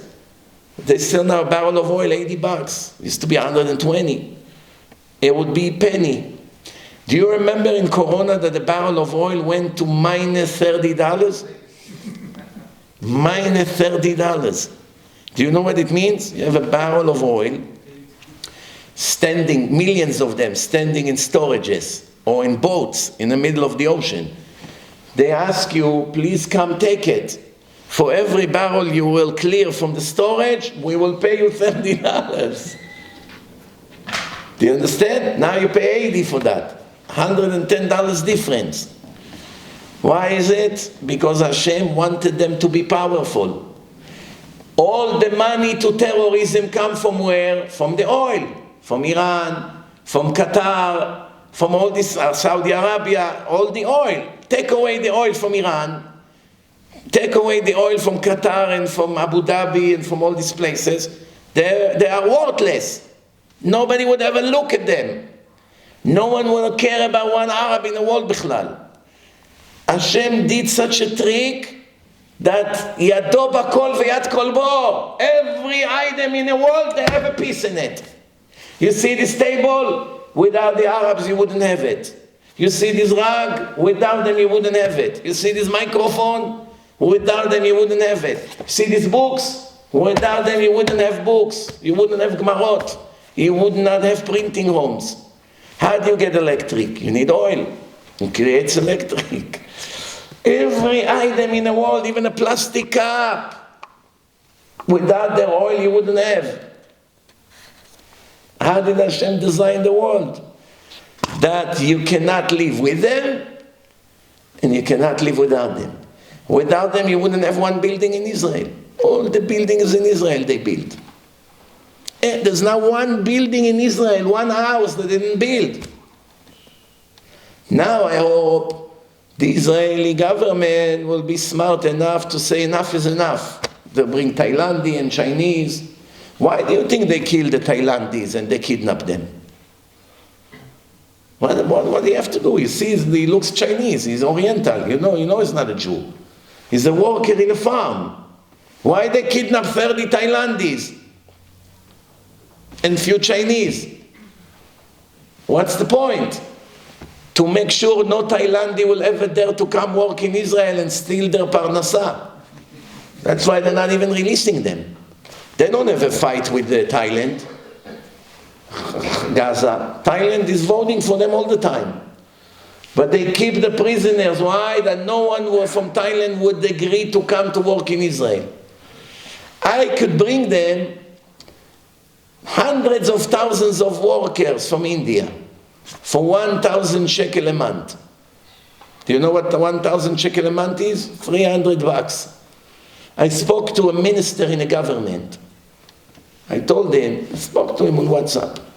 I told him, speak to Sarah Pnim, your friend. Tell him I will hook him up with a guy that brings workers from India to Dubai. For 1,000, they have a contract, they make flat fee, 1,000 shekel a month.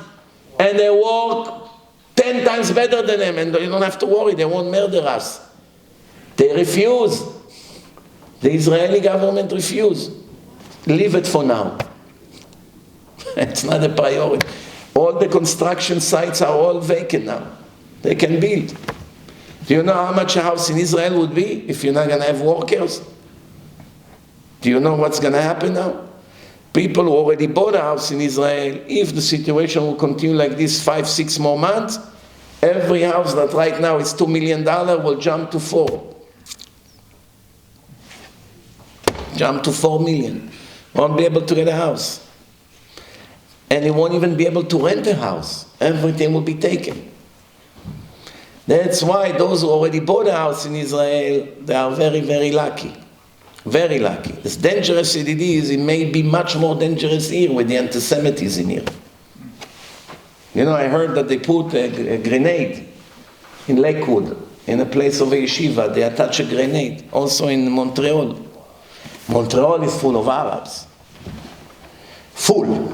I mean, you feel like you're in an Arab country. You have Hasidim, you have Moroccan Jews, but tons of Muslims. Algerian, Moroccans. Why they go to Montreal? Look at this, Rabotai. Everything in the world is a circle. What, like they say, what goes around comes around. The reason that France is destroyed and Canada is destroyed is because the French colonial went to African countries, occupied them, forced them to accept France as a controller of the place, taught them French in schools, and now all these Muslims of Africa and Algeria and Morocco are all speaking French. Because they speak French, all of them move from Algeria, from Tunisia, from Morocco, from African countries, they all move to France. Filled it up with millions of immigrants that speak French. They couldn't come to America, they don't speak a word in English. They couldn't go to Germany, they don't speak German. Where did they go? To France, to Belgium, to Canada, places that they speak French. You go and occupy them, you force them to learn French, next generation they come, they slaughter you, to take over the country and destroy it. You walk in the street fearing, any second someone will shoot my head. Same thing with us. We taught them Hebrew, we brought them in, we give them jobs, they learn. Even in Israeli jails, they give them access to computer, they get a doctorate. As soon as they come out of the jail, they use what we teach them to destroy us.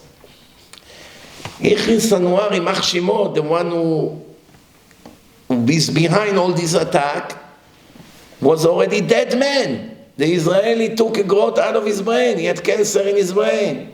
Israeli doctors for 8 hours work on his filthy monster head to save his life. Why? Because there is no Torah in the head of these stupid Israeli leaders. A Bachur Yeshiva would send Israeli doctor to save a Nazi Hitler?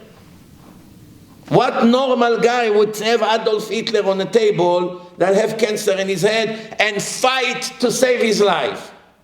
And then he comes and you know what? It's even worse than that. He was in prison and the Israeli released him for Gilad Shalit. The Israeli stupid government released 1,027 mass murderers for one Israeli lefty soldier. One soldier, the lefty, that support them. It's not pro-Israel so much. For him, they released 1,027 murderers. One of them is Chaye Sara, Imach Shimo. So now 1,400 people are dead, 250 are kidnapped, rapes, broken, burned babies. All of them for that stupid idiot who runs the government right now that wanted some publicity on the newspaper. Why? Because the people in Israel follow the heart, they don't follow the head. When you don't have Torah, you always follow your feelings. Because the head is empty, it's full of straw. Someone who doesn't learn Torah, his head is full of straw. When your head is full of straw and garbage, The only decisions are made by the heart. So when you see people are crying, release him already. I'm dying to release him. Every Jew. But why would I release him and kill 2,000 Jews for the one? What is the deal here? To save one and kill 2,000? For now it's 2,000. It could be a lot worse. This could have been finished with 50,000 dead. Do you know what it means? 3,000 terrorists with machine guns and grenades and RPG walking free in Israel, in the streets. Try to imagine them walking in Manhattan, Queens and Brooklyn. And they have a party of 3,000 people. I don't understand how some people came out of there alive. 3,000 terrorists shooting automatic. How anyone could survive? It's a huge miracle what happened here. In the end, 1,200 died. There could have been 50,000 dead. Every terrorist with machine guns and grenades and RPG could have killed alone 100 people. Every one of them. What would it be? 30,000 people. It could have been a lot worse. We look at the horrible news. I mean, of course, it breaks the heart. But what would we do if we'd be 30,000 dead? Now we're going to clean the area of Gaza. What are we going to do? Hey, when you have root canal in your pain, you have to go to the dentist. The dentist has to take care of your tooth. Either he will fix it or he will remove it, one of the two. If you leave it, it creates infection, problems, bacteria, lots of problems. Why do you have a root canal? Because Hashem gave you a punishment for something. Maybe you eat too much candy because you cannot control your desire. So it made you problems with your teeth. Maybe you eat non-kosher food, so your mouth get hurt. Everything is mida keneged mida. You have stomach issues, check what you eat. You have eyes issues, check what you're looking at. You have all kinds of problems with your head, check what nonsense you learn and listen to.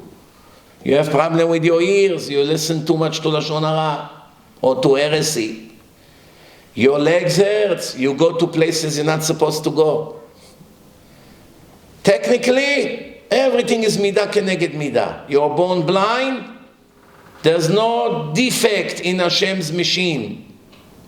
No, don't make that mistake. There's no such thing, defect, that from every million people, 1 or 2 comes, like in a machine. Few cups come crooked.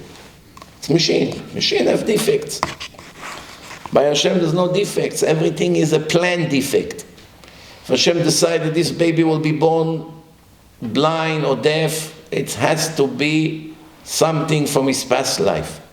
The Gemara says, "En isurim belo avon." There's no suffering unless there was a prior sin. And all the isurim are midah keneged midah, measure for measure, for good and for bad. A miracle happened to you, it's because you did something like this to someone 10 years ago. Now Hashem paid you with the same token. Or you hurt someone 10 years ago, now it's the time for you to get hurt in the same exact way. Same exact way. You got somebody fired, 5 years later someone gets you fired in the same way. You made a business go down because you spread Lashon Hara about them. 10 years later, when you have your business, someone does the same thing to you. You ruin a shidduch to somebody. When you're supposed to get married, someone came and ruined your shidduch. You murder innocent Jews and you don't regret. A Jew will murder you and won't regret. Like Yitzchak Rabin, shot Altalena, killed 16 Jews. They ask him, you don't regret? You killed your own brothers and sisters on a boat? He said, no. The old man, meaning Ben Gurion, gave an order and I shot the boat. I was the general.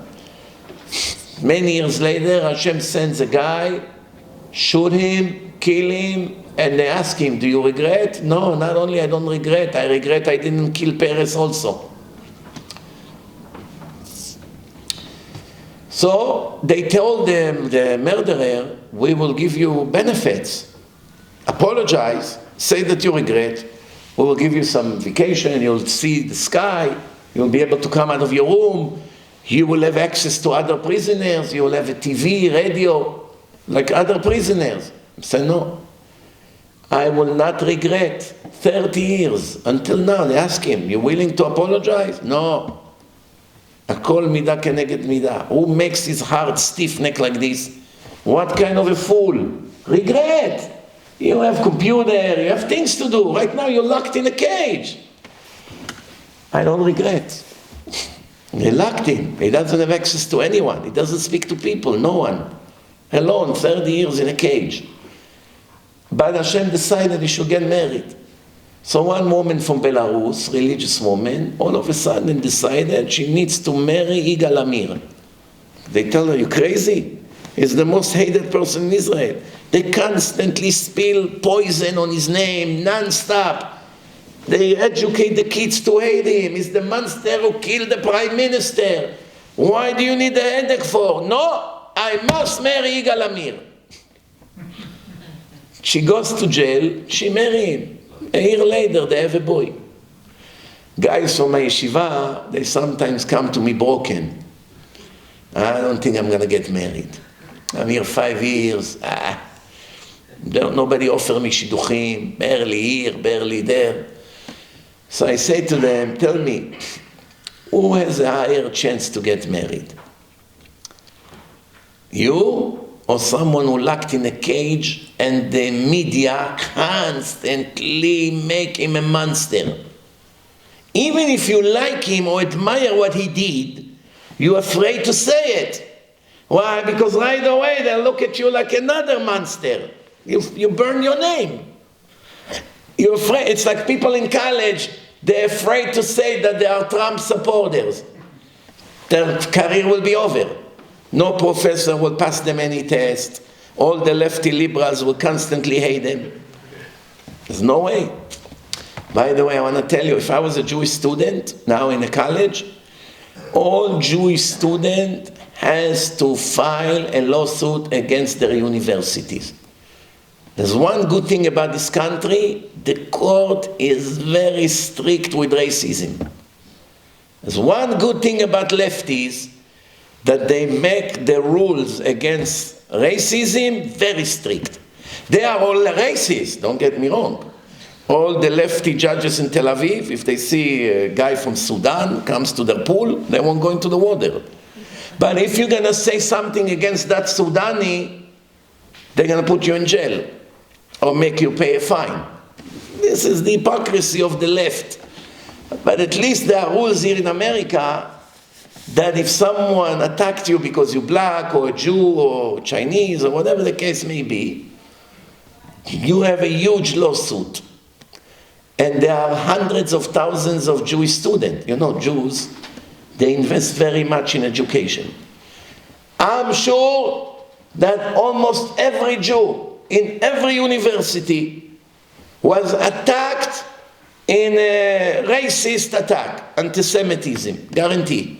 Either by the professor, or by Arab Muslims there, or by Nazis, or by who knows what, or blacks.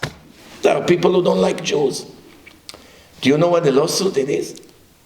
They have to start suing the university, non-stop. This university have tens of billions of dollars in storages. You know how rich is Harvard? I once saw a list that Harvard is number 26 in the world in wealth, meaning they are wealthier than countries.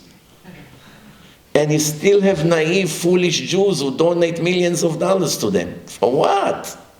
They don't know what to do with the money. And plus the government gives them tons of aid every year. What for? They don't know what to do with them. They have so much money. They still charge $100,000 a student tuition, dorm, this, all kinds of... And they don't know what to do with the money. They can come and buy countries in cash. Write a check and buy the whole country. And Jews continue to give them money. Sure, they don't want to give to the yeshiva, so they give it to them. So the money goes to the devil and be used against Jews. The grandfather gave them $100 million, and now they use it to discriminate the grandson. Well, that's the story of the universities. In Israel, even worse. All universities full of Arabs. The Israelis, all these lefties, They did everything they can to give Arabs much more rights than Jews, to show the world we are a democracy. But the Arabs stand in the university with Hamas flags and kill and scream death to the Jews. The Arabs were making parties when they slaughtered 1,200 people. Making parties in a university, drinking, eating, dancing, putting music.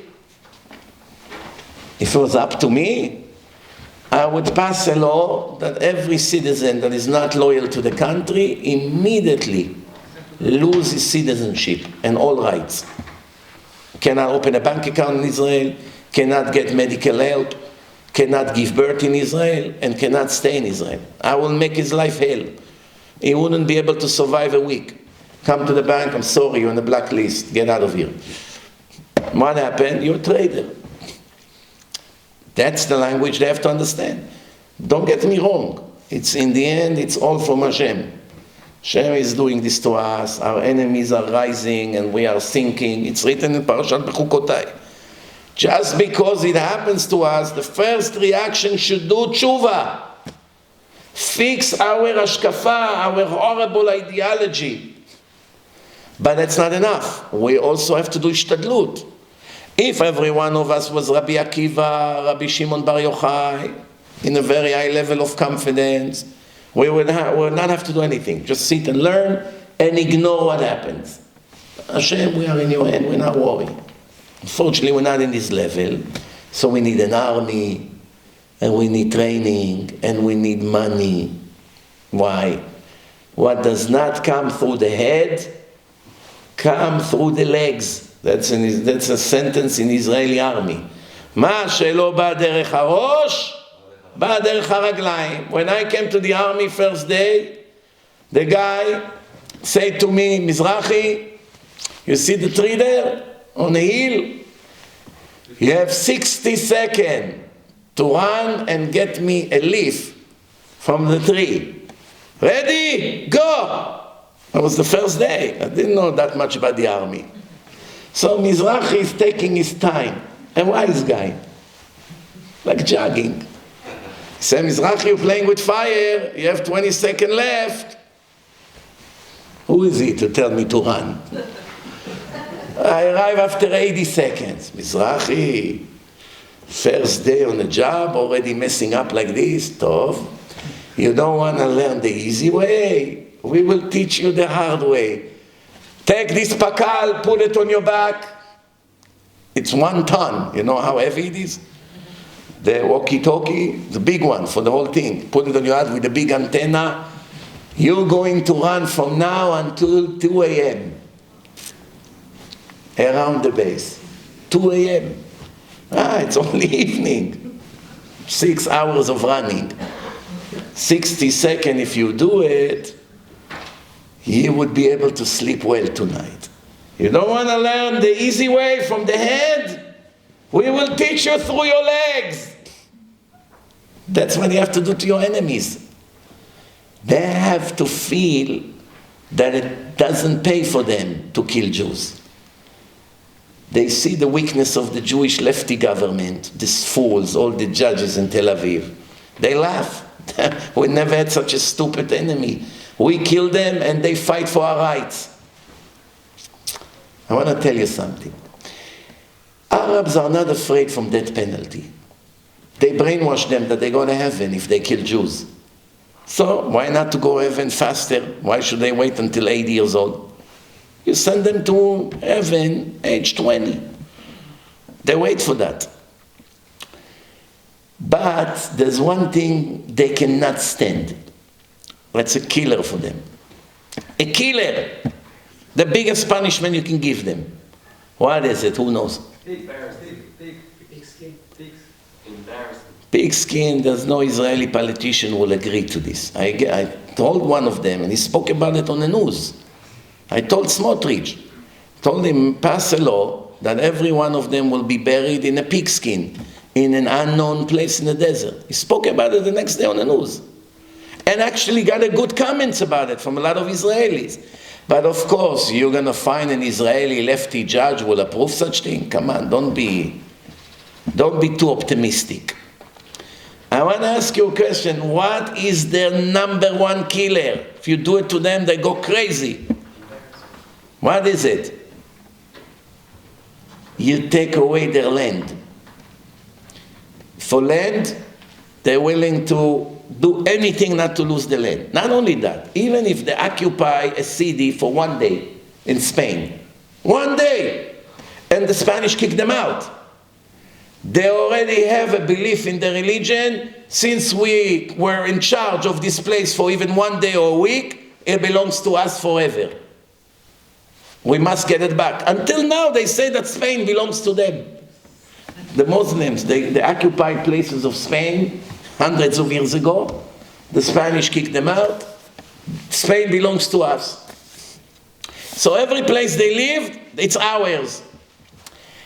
If it was up to me, I would go make a new border around Gaza.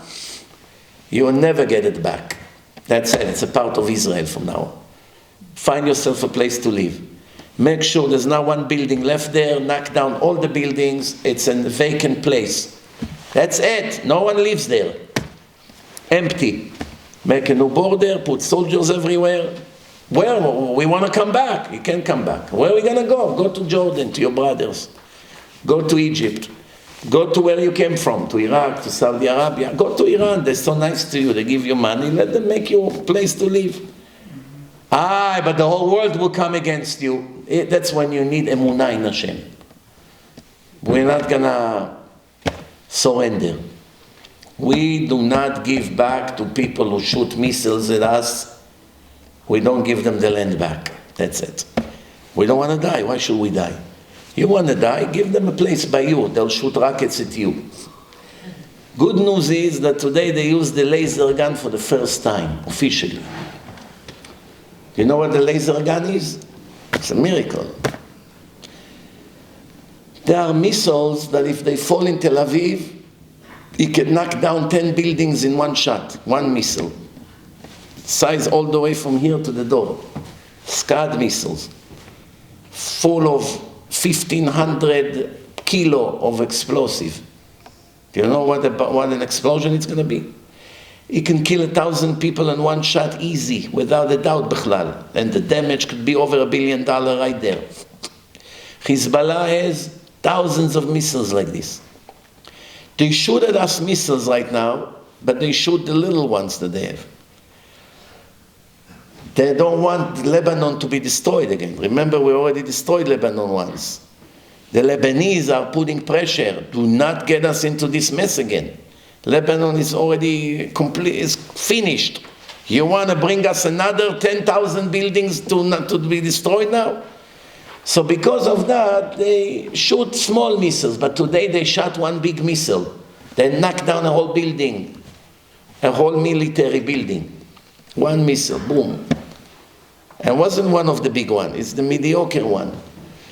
Every street in Israel has a missile aimed to that street.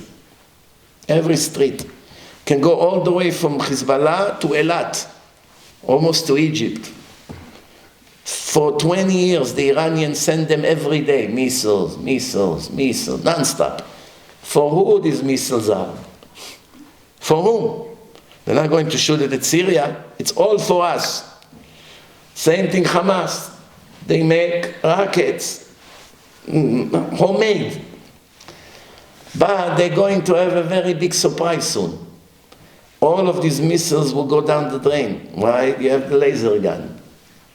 Do you know what a laser gun means? You have a missile comes, any kind of missile. Even missile will fly faster than 1 Mach. You know what Mach means? The speed of voice. Meaning the missile is faster than the speed of voice. If I speak now and you hear me over there, the missile is faster. From my mouth to your ear over there by the end of this shul, the missile is faster than my voice. It will get to you faster than your ear will hear my voice. Do you know how fast it is? It's probably 10 times faster than an airplane. 10 times faster. It's very hard to shoot a missile to hit it. So the solution is this laser. You send lasers in the air. The laser hit it up, exploded in the air. It's very good because even if they shoot a nuclear bomb, nuclear missile from Iran to Israel, if you blow it up in the air, it will fall on Jordan or on Gaza. So we don't know what Hashem is planning. We don't know how Hashem is going to turn everything around. If Iran will have a nuclear bomb, maybe it's the best thing that can happen to us. Maybe that's what will explode in their face and finish them up, because we will never dare to throw a nuclear bomb on Iran. Especially in Iran, you have 20,000 Jews and almost all of them are religious. We have a big problem. They don't want them to leave Iran. They are the collateral. If all Jews would leave Iran, you can do whatever you want. But if the Jews are there, you have to always worry, what are you going to do? The Iranians know, they keep the Jews as hostages there. Today they can't even leave because their money is so worthless. The price of a house in Iran, you buy the tissues here in the toilet. A box of tissue. The currency has zero value. Nothing. They can't buy any real estate here in America. Anywhere in America. Even in places that are very cheap here in America, they can't buy it because the money has no value. It only has value in Iran. You come out of Iran, there's nothing you can buy. You cannot buy anything in Israel, not in Europe, not in Canada, not here. So they are forced to stay forever in Iran. Look how Hashem did it. Hashem did it in such a way that no matter what we do, there's nothing we can do. There's no solution besides one. To do tshuva, that's it. If we do tshuva, things will start turning around. Lots of miracles.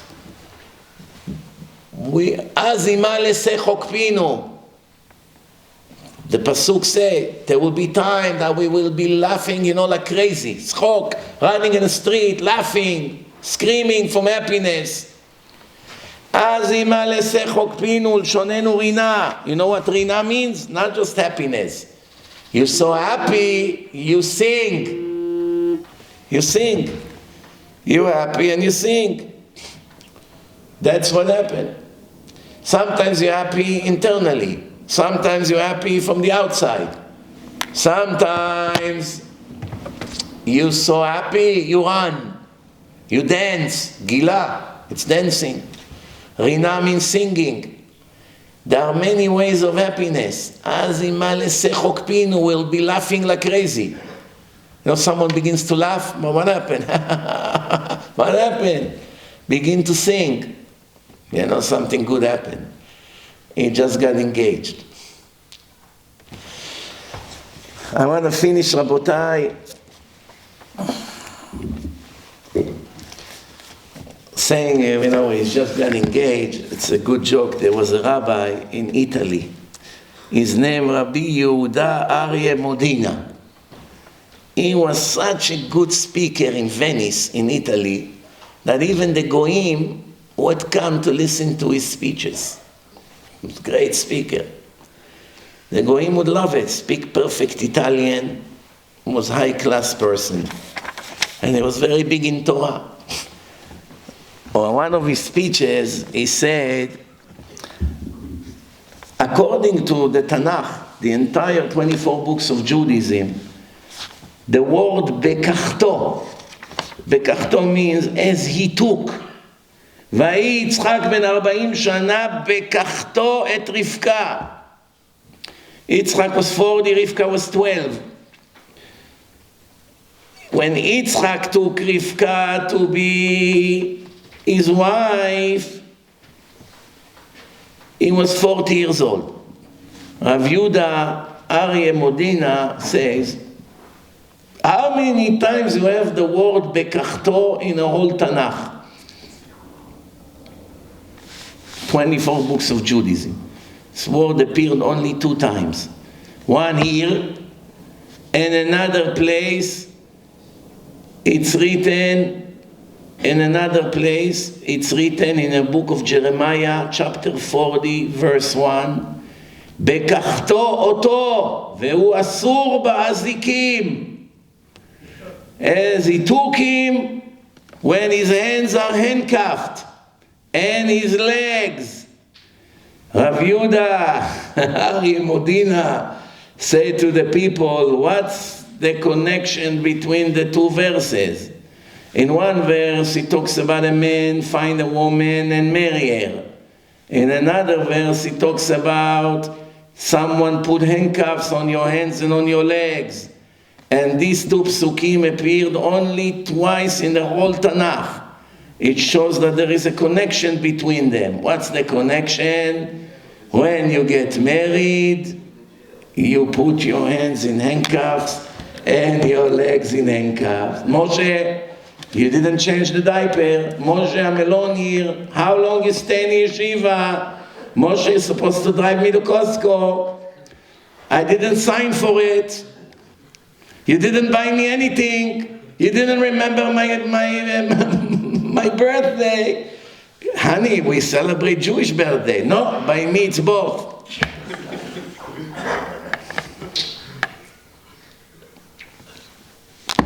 That's life. But there is a very good advice. Chazal say, if you torture your wife, you become poor. If you're very good with her, you become rich. What's the connection?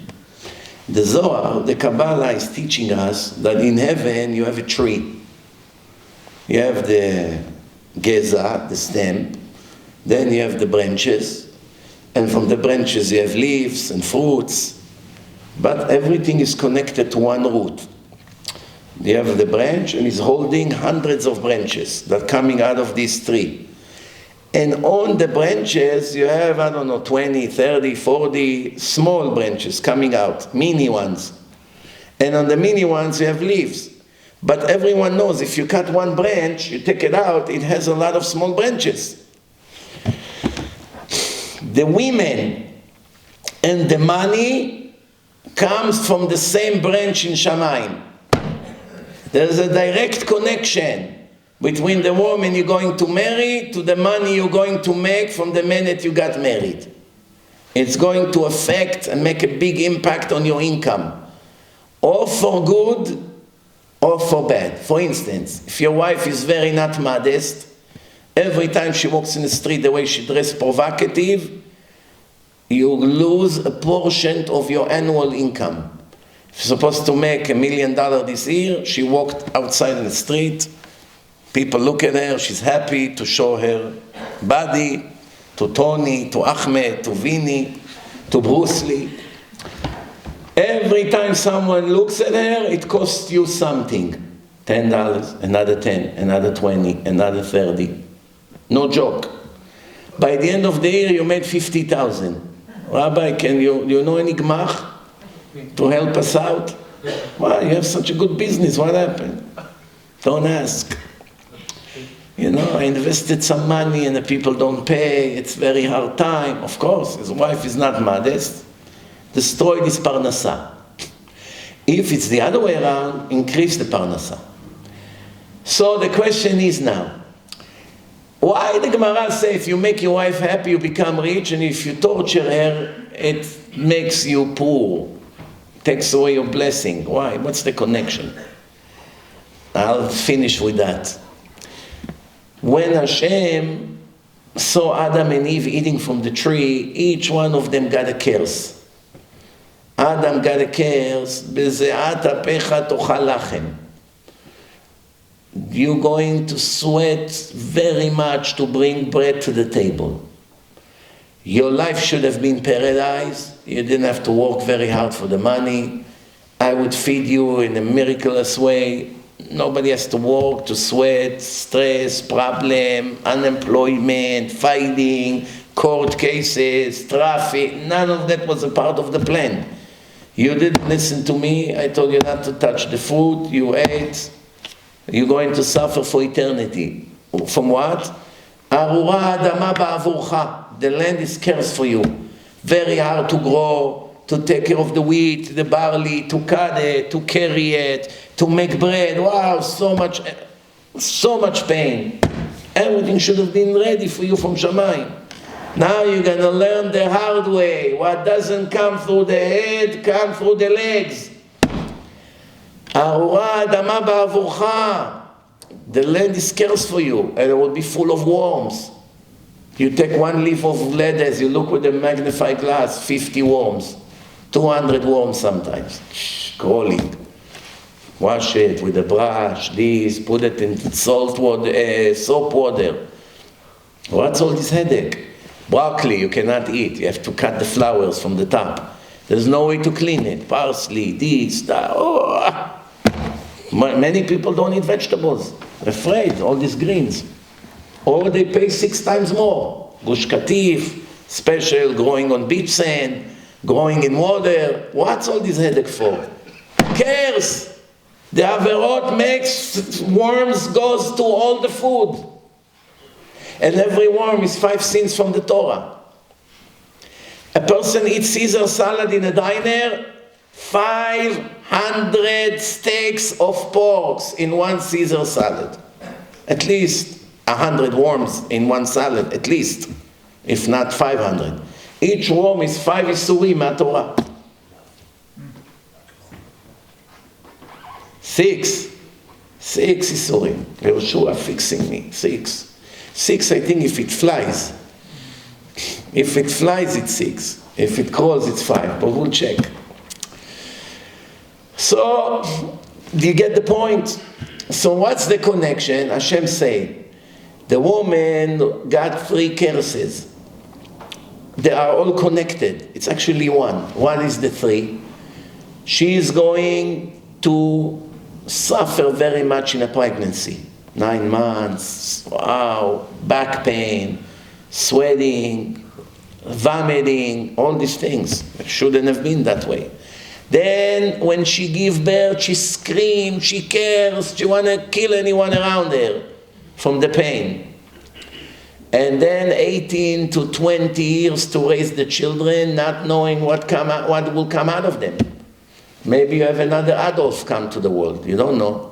Or Yasser, or Ishmael, or Bernie Sanders.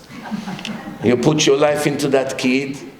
Abba, I have news. What? I'm coming out of the closet today. I spent $1 million of you to hear this nonsense from your mouth. Oof, you're so primitive. Why don't you go back to Iraq? This is America, Dad, grow up. The poor father had a dream, one day we'll have grandkids. Tov, maybe they'll import 1 kid from Brazil. Better than not having any grandkids, Tov. Tov, no, that's the situation of today's world. So, Abotai, the woman have 3 curses. 1, it's 9 months of pregnancy. 2nd, Betzar Teldi Banim. It's very painful, giving birth. And 3, Tsar Gidul Banim. Being with the children, diapers, this, feeding them, doctors, vaccine. It's going crazy. Mental breakdown. All of that from 1 second sin. 1 second. That's it. Millions and millions and millions of women curse the day they were born in a delivery room. Why? From their mother, Chava, Em Kol Chai, and it's over. Same thing, Adam. Every day, 5 hours on the LIE, back and forth from Great Neck to Manhattan. Making $1 million a year, $500,000 goes to Sleepy Joe and Bernie. How can it not break the heart? It's not worth to work. It's not worth it to work, Rabbi. Half of my money goes to all these liberals who hate Hashem. Maybe I should also come to join your yeshiva. Better, less headache. Why am I telling you all of that? This is the punchline. So, the curse of the man is hard living, to make a living. The curse of the woman is giving birth and, But there is another curse that the woman got. Ve'el ishech tshukatech והוא ימשול בך. Your husband will rule you. That's why his name is Baal, Balabait, owner. That's why he buys you. You have to give him respect like a king. He has also a list of requirements. He has to treat you like a princess and take care of you. Okay. But what's your obligation? You have to look at him like he's a king. And you have to give him respect. He comes to the house, you have to stand. You have to treat him literally like a king. And he has to be the final word. There's no feminism in the Torah. It's a man-made nonsense. Man has his job in life, women has their job in life. You can mix. Sharpness, don't mix. So now, if the woman made money, her money belongs to her husband. For that, he gives her k'tuba, bill of rights, that she will never be neglected if he dies or they get divorced. She'll get a big amount of money. He has to feed her, he has to give her a place to live, clothes to wear, everything she needs. But if she's some successful banker, she make, I don't know, $20,000 a week, and he's avrech in yeshiva, make $600 a month. All her money belongs to him, and he has the final say what to do with that. She can say to him, I don't want k'tuba. I don't want rights. I'll feed myself and you feed yourself. I'll make my own money and take care of all my needs. And you don't control my money. It's possible. But if she wants bill of right, k'tuba, that he will pay the rent or the mortgage and he will pay everything to give her a guarantee, security, whatever she make or find in the street, lost object, I don't know, belongs to him. She make the money and he can decide to what to there to get to the son. She wants this rabbi, he wants that rabbi. It's his word. But I made the money. Your money belongs to the man. That's what the Torah says. ואל אישך תשוקתך, והוא ימשול בך. He will rule you. But when someone rule you, you normally hate him. You don't desire him. But Hashem made reverse psychology here. Something that is against the law of nature. As much as the man will rule you and be tough, you would be more attracted to him. You know how many times women tell me, Rabbi, this shidduch is not for me. Why? Such a nice guy. I need a real man. Real man to control me, to tell me what to do, to make me feel safe. In other words, this is exactly what the Torah says. She doesn't want a little sissy. If you know what it means. She wants a real man. Everything I want, he say, yes, darling. Not for me, it's too nice. Kadima, Rabbi, I need a real man. Find me someone. You sure? Yes. I want him to tell me what to do. Trust, I promise you. It's not a lot of women that will tell you that. So even though he rules her, she should resent him. Right? If you have a boss at work, you normally don't like him so much. Why you don't like him? All day he tells me what to do. But here is the other way around. But it's only subject to one more condition, that he behaves in decent way, not abusing, not violent, not cursing. Husband like this, you have to divorce. You go to the Beit Din, they force him to give you a get.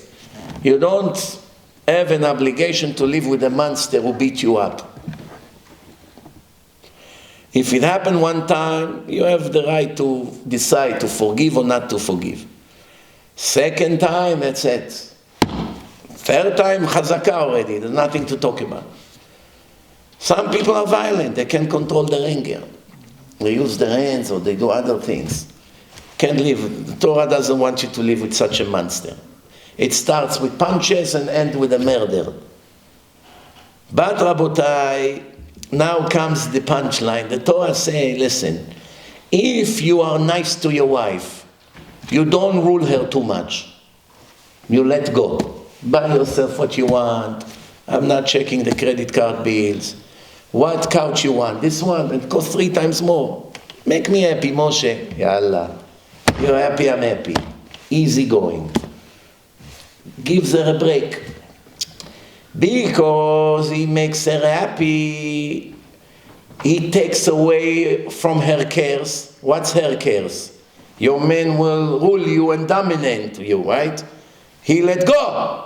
His power, he can do whatever he wants. But he said, no, I give you equal rights. I let you decide. Which one you want? This one? No problem. This one? No problem. Which guest you want this Shabbat? This and that. You sure? Yeah, okay, we'll go with that. Everything that he can. Of course, if she, Chas v'Shalom, wants to do things against the Torah, it's not allowed. But things that, you can live with, even though he didn't prefer that. He let go. Hashem is very happy from it. Meaning you don't take advantage on the power I gave you to rule her. You ease the cares from her. I will ease the cares from you. So now you don't have to work so hard to make money. All of a sudden, business is booming. Rabbi, where should I send donation? What do you mean? Just 2 months ago you told me you need help from the Gemach. Rabbi, Hashem brought Corona. It happened to me. No, Corona, everyone is unemployed, except me. I just sold 1 million masks. Became a multi-millionaire, this Hasid. Another Hasid, Rabbi, I would like to start supporting Kiruv after so many years of listening to you. What happened all of a sudden? You're an Avrech Kolel. I bought a portable lab to do corona test. The government paid, the CD, I don't know, $100, $150 for each test. All day, people in the street testing. 150, 150, 150, 150. Baruch Hashem, Mendel became rich. If you're nice to your wife, you're easygoing, you're not stingy, you're not angry, you're not too much of a dictator, Hashem is the weight of the parnasah from your head. Money comes much easier, no fights, no tenants that don't pay the rent, running to court, fighting, screaming, lawyers, all the lies. Easy going parnasah. Why? The Gemara says, "Chabdu et nashotechem," respect your wives, treat them in a right way, that you become wealthy. You want to argue with Chazal? With me you can argue all you want. You want to argue with Chazal? If Chazal tell you want to become rich, and if you make your wife cry, oh, what's waiting for you? Now I know some women say, I don't buy it. My ex, you know how much he tortured me? And he's a multi-millionaire and he doesn't even pay me child support. What does it mean multi-millionaire? He has $5 million. If he would treat you nice, he would have $500 million. He will find out when he dies. If he will find out that every time he screamed at you or cursed at you or pushed you or I don't know what, cost him hundreds of thousands of dollars, believe me, he would never do it. Because what doesn't come through the head, come through the legs. ברוך אדוני לעולם, אמן ואמן. רבי חנניה בן הקשיא אומר, רצה הקדוש ברוך הוא לזכות את ישראל, לפיכך הרבה להם תורה ומצוות, שנאמר אדוני חפץ למען צדקו יגדיל תורה ויאדיר.